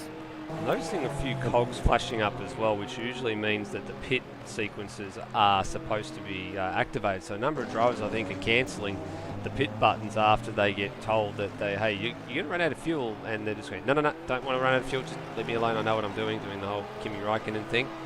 and they are just not wanting to be interested in probably that flashing light that's on their dashboard right now, I don't think. Maybe they're just taking off the amount of fuel remaining, just taking off another lap and taking off another lap every time they go by, just to try and make sure that they're putting in the absolute minimum amount of fuel that they need when they do, if they do, come into the pits. Grossel is now... Speaking of pits, sorry Bags, to cut you off again. Speaking of pits, next one, Urjit Mishra. So Bentley needs a stop and a splash and dash to get home, and there he is. Yeah, Lewis Wing is probably going to be immensely frustrated because he'll feel like that BMWs have no chance of making it to the end, and Greg Carr especially has been holding him up and not giving him any opportunity to get past, and so this is affecting Lewis' potential to beat other people who might have to stop. Yeah, but I mean, as frustrating as it is, Toro is entirely entitled to do that. They are fighting for position, and whatever the strategy Toro might have might not be compatible with Lewis's strategy, sure, but he's perfectly entitled to make those blocking maneuvers as they go into turn 8, and Wedding does finally wrap around the outside at turn 8, so there he goes. He's finally been released from the Toro sandwich. He's 14 seconds down the road from the race leader, that's the problem. So he's going to rely on a miracle here, I think, to make sure that he gets back to the podium again, because Luke Rosell has just sort of been minding his own business out in front. He needs a couple of those guys to come in for a splash and dash or run out of fuel. Yeah, that's the big question. Are Turmo, Grossel and Bolger going to be able to make it on the current? Because Bolger has not gone with Grossel. And I think the reason Gross pushes hard is because he knows he has to stop, so he is just going for it. Yeah, it's certainly an interesting question. I wouldn't be confident in being assured that they have to stop. I wouldn't base a race strategy on the assumption that they have to stop. That's going to play you into a disappointing hole, but he's certainly got a lot of work to do if he's going to try and pass these guys on track. Samo's got a lot of work to do here too, Flood, while you're talking about work to do, because Leonard Grossel has really raised that deficit in only about 2 or 3 laps, and is in the prime position here now to tee up a possible maiden podium in GT3s. We've seen him smoke the field in TCAC. We saw him smoke the field in Minis. He's not too bad behind the wheel of the supercar in Super 2 as well, but this would be the very, very first time we get a chance to see what he can do on probably what is one of the prime premier categories in ASR. And he thought about it, but maybe just biding his time here for a little bit. Rosell has just started to escape. I think he's thinking, I can save a little bit of fuel here, because he was certainly up the inside of that Nissan and was certainly gearing up to make the move, but he bailed out of it very quickly. So, and as an aside, the pace has completely gone away from Turmo's challenge. That gap at the front was around a second for a lot of the middle part of the race. Now it's 3.5 seconds. Turmo's pace has fallen off a cliff. Maybe trying a little too hard to save a little too much fuel at this stage. A little bit behind them as well. Noah Tara's just managed to take the place away from Greg Tara as well, and he did that by running side by side with Tara through 11 and 12. So that deserves a replay on the Antara Resort Style Living screen. And you can see here just how he got the job done. Noah Tara ducked out from behind Greg when he made the mistake. You can see here. Through he goes, and actually it was a late dive. Tara was wide at 12 and through slips Sun and inherits the bragging rights for just a couple of minutes.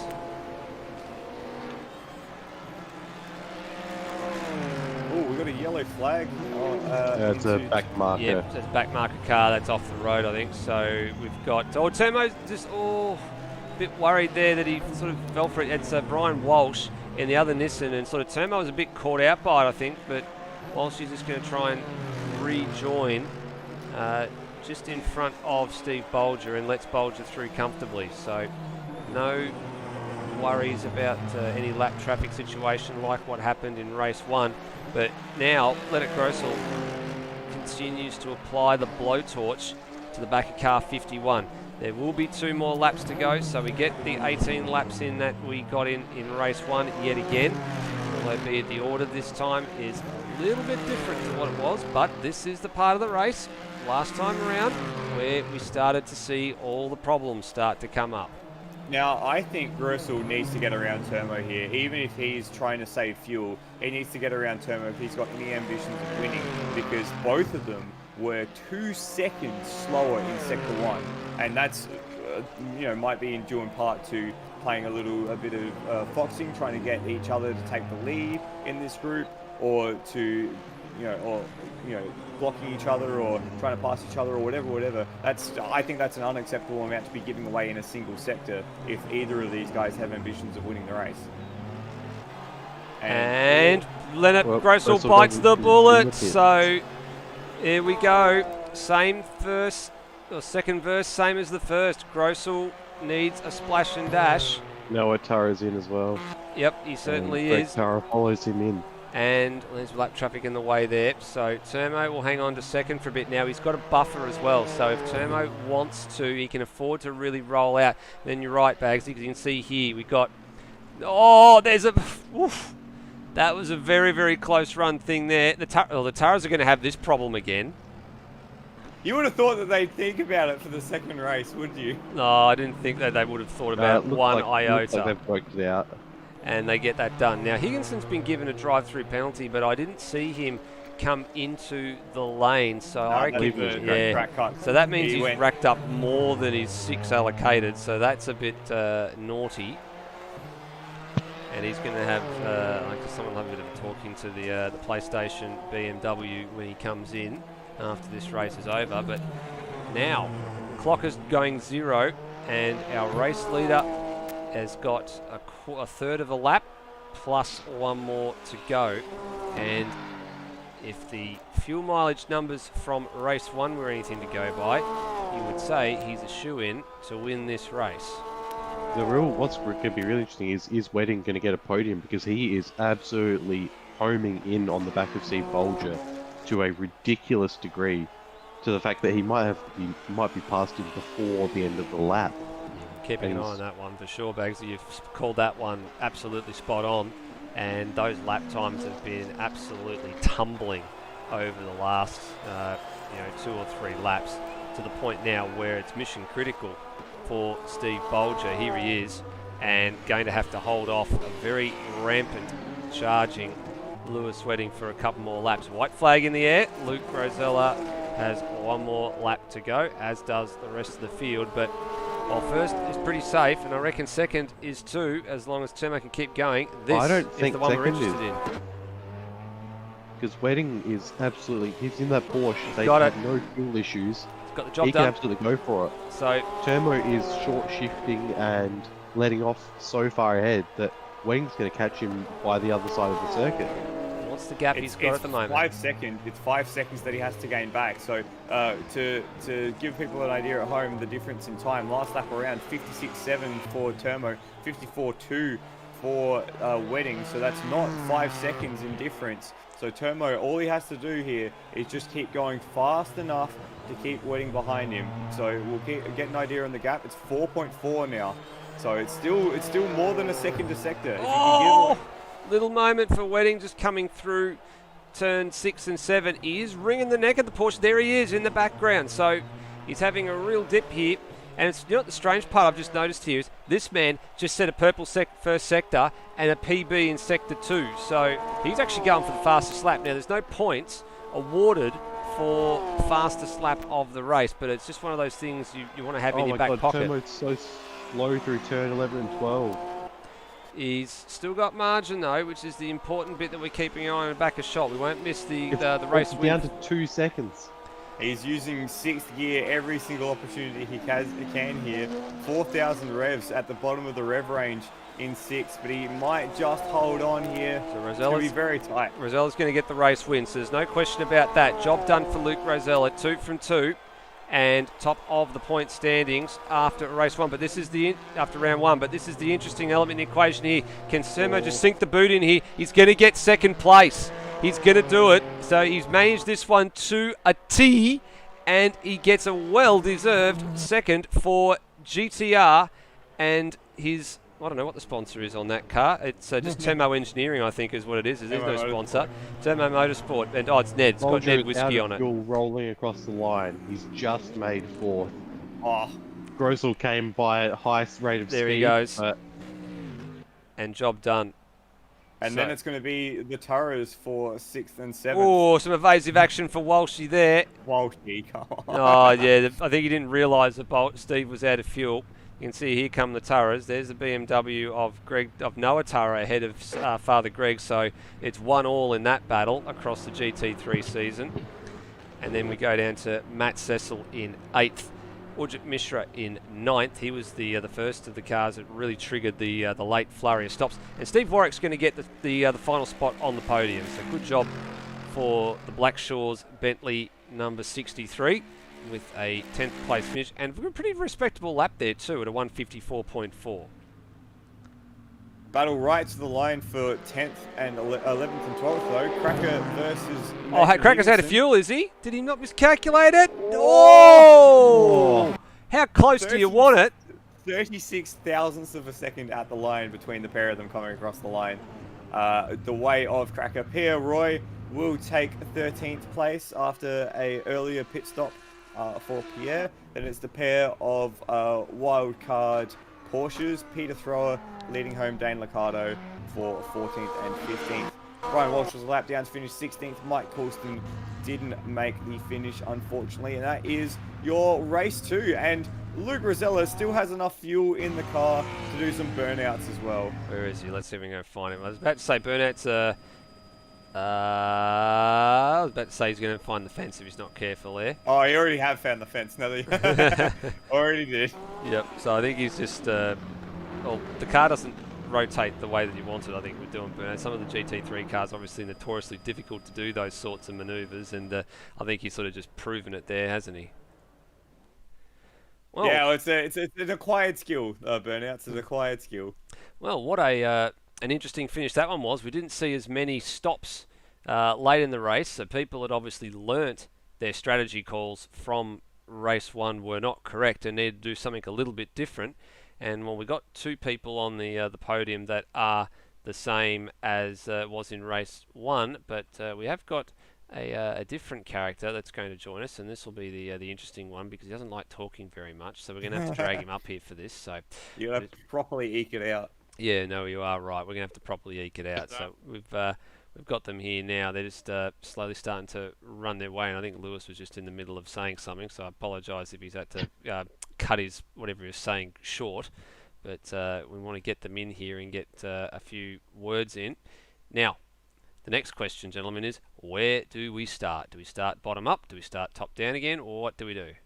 Well, it looks at the moment that Rosella has his mic muted, so we might start from the 3rd place on the rostrum. Lewis Wedding, congratulations on 3rd, a double podium for you this evening. Stuck in a Torah sandwich for much of that race. Just take us through the race from your perspective. Yeah, that was an interesting race. I had the Turras in front and behind me for portions of the race, and also had Higo in there as well. I mean, they're all battling for sheep stations. I was trying to pick my way through. I was trying to sort of follow Lennart after he got by me through, but the poor Porsche just didn't have enough straight line speed to be able to capitalise on anything. So down the straights, and I just really needed to rely on a mistake, which eventually did happen. Made it probably left it too late for me to sort of catch up to Turmo in the end, but no, it's good fun outside of the initial frustration of being stuck behind guys that were having the battle of all battles in front of me. Yeah, you were caught a little bit out of place there, and that was due in part to a poor qualifying. You got to say, starting from, I think it was 8th on the grid, a podium position can't be a bad return. Nah, you certainly never turn down a podium position. You never know when you're going to get back up here, and there's plenty of other guys that put in a heap of racing that don't get one. So to not accept one would be a bit silly. Had a big crack. Steve sort of ran out of fuel, or starting to run out of fuel at the back end of that race, and had to lift off. I was pushing as hard as I could to close him down. I was able to get it done, and got it in the end. Another lap would have been nice to maybe close down Turmo. Even though I ran out of fuel over the line, I'm confident I would have been able to save fuel over the race to catch him. But it's good fun, and I hope everyone else that was here this evening, both that were watching and racing, had a good time. And you do leave the track with second place in the championship, so a very good return from you at the start of this new season. That must be a nice feeling to exit round one. Yeah, it's a big plus. Certainly the last couple of GT seasons haven't exactly gone to plan, but I think the goal for this season is just to go out there, have a bit of fun, and hopefully, with the way BOP is and stuff is, we see some more new guys up there. I mean, obviously we know Luke's quick, so expect him to be up there, but Bolger as well is quick, and then to see Turmo nab his first GT podium as well is good to see, and hopefully we see a few more as well. Awesome. Congratulations on your double podium tonight, Lewis Wedding. Cheers. Second place tonight was Turmo in the GTR. Turmo, great qualifying from you. Great run in the race. How would you sum up your race tonight? Exhausting. Exhausting. Why exhausting? I was trying to catch Luke and Nah, too hard? Yeah, fair enough. How were you for fuel at the end of that race? You seemed to get really close for a little patch and then fall away. Were you saving fuel? yes, I was Yes. How Very- far, how much more could you have gone? not that much further. I Brilliant. had like a liter left. Wow, that is really calling it close. Yeah, well done. Well done on that. We've a great run of results for you tonight. Are you going to see you qualifying that well up the grid of more this season, or was that a one-off? Don't know. Brilliant. Either way, well done your podium. Well deserved and great racing. Best of luck for the rest of the season. Thank you. Eloquent as always is Turmo, and we've got our race winner for both races this evening, Luke Rosella. Luke, great run thing from you out the front there, basically untroubled from the off. Yeah, thanks, Floody. Yeah, just again stuck to game plan. Basically wanted to get as much as a buffer as I could to the rest of the pack at the first 5 minutes of the race, and from there I just stuck to the fuel number. And yeah, guess like it worked. But yeah, I think I really like this sort of racing. We don't really see it a lot nowadays, but something I think World Sports Car Championship used in the late 80s is like a limited on fuel, so you basically have to run to a number the whole race, and some people don't like it. They don't call it racing, but I think it's brilliant for especially cars like this, and it's something I'm sort of used to. Did an endurance race, Daytona 24 hour, and basically the whole race we had to stick to a number, so it's definitely not foreign to me, but it's I thoroughly enjoy it. Well, it's certainly very skilled at it as well, as we saw with 2 wins tonight. What sort of feeling goes through your head, though, when you've got that gap between yourself and Turmo coming down? It was down to about a second at one point. Does that start to put the pressure on you? Does that start to make you forget about the number and focus on the gap behind? Yeah, definitely. I was sort of questioning, like, is he saving fuel? Is he going full beans? So yeah, it definitely added a bit of pressure. Definitely had to concentrate on nailing every corner, keeping it very consistent. And yeah, Tama did a really good job. Really happy for him. I think this is his first podium for GT3, or I don't know, but yeah, props on Tama. He did a great job today. And focusing back on you, starting out a brand new season for GT3 World Challenge with a pair of victories, that must be a pretty great way to start a new season, propel you towards a championship challenge. Yeah, fortunately I'm a wild card for this series, so I probably won't be doing every single round. Boo. But yeah, I'll try and make as much rounds as possible. But yeah, it's definitely, as Lewis said, with the BOP and all that, I think it's going to be a very entertaining series, both for the drivers and for the spectators on the stream. So yeah, can't we wait. certainly had a great time watching tonight. I hope you had as well in the box seat. Congratulations, your double victory tonight, Luke Rosella. Thanks, Floody.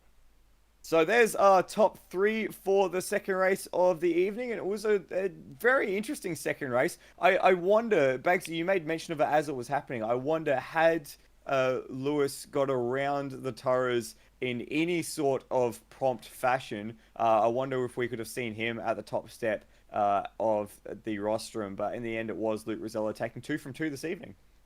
I think we would have seen him second. I don't think we would have seen him first. Luke Rosella was just too good, and he didn't have to worry about fuel as well, so he was able to just keep going at his regular old pace and not didn't worry about anyone else behind him and keep going. So I think even if Lewis had got through soon, I don't think he would have had the pace to catch him. Well, there you go, ladies and gentlemen. The final, I guess, closing comments for what has been a pretty entertaining opening night for the GT3 World Championship for ASR and powered by Antara Resort Style Living in 2021. The next time you are going to see GT3 action on this channel is in a couple of weeks. It's going to be the 8th of May when we head over to the continent of Europe, and more specifically all the way to the west coast of the continent of Europe, because we're going to be racing not too far from the Atlantic, just to the west of Lisbon in Portugal at the Estoril circuit, and from there off to Laguna Seca at the end of May for what will be another one of the sprint rounds. The Estoril round, a 70-minute round, and the first trip there we're looking very much forward to in a couple of weeks' time. Till then, as always, everyone, please drive safely, and we'll see you next time. Bye for now.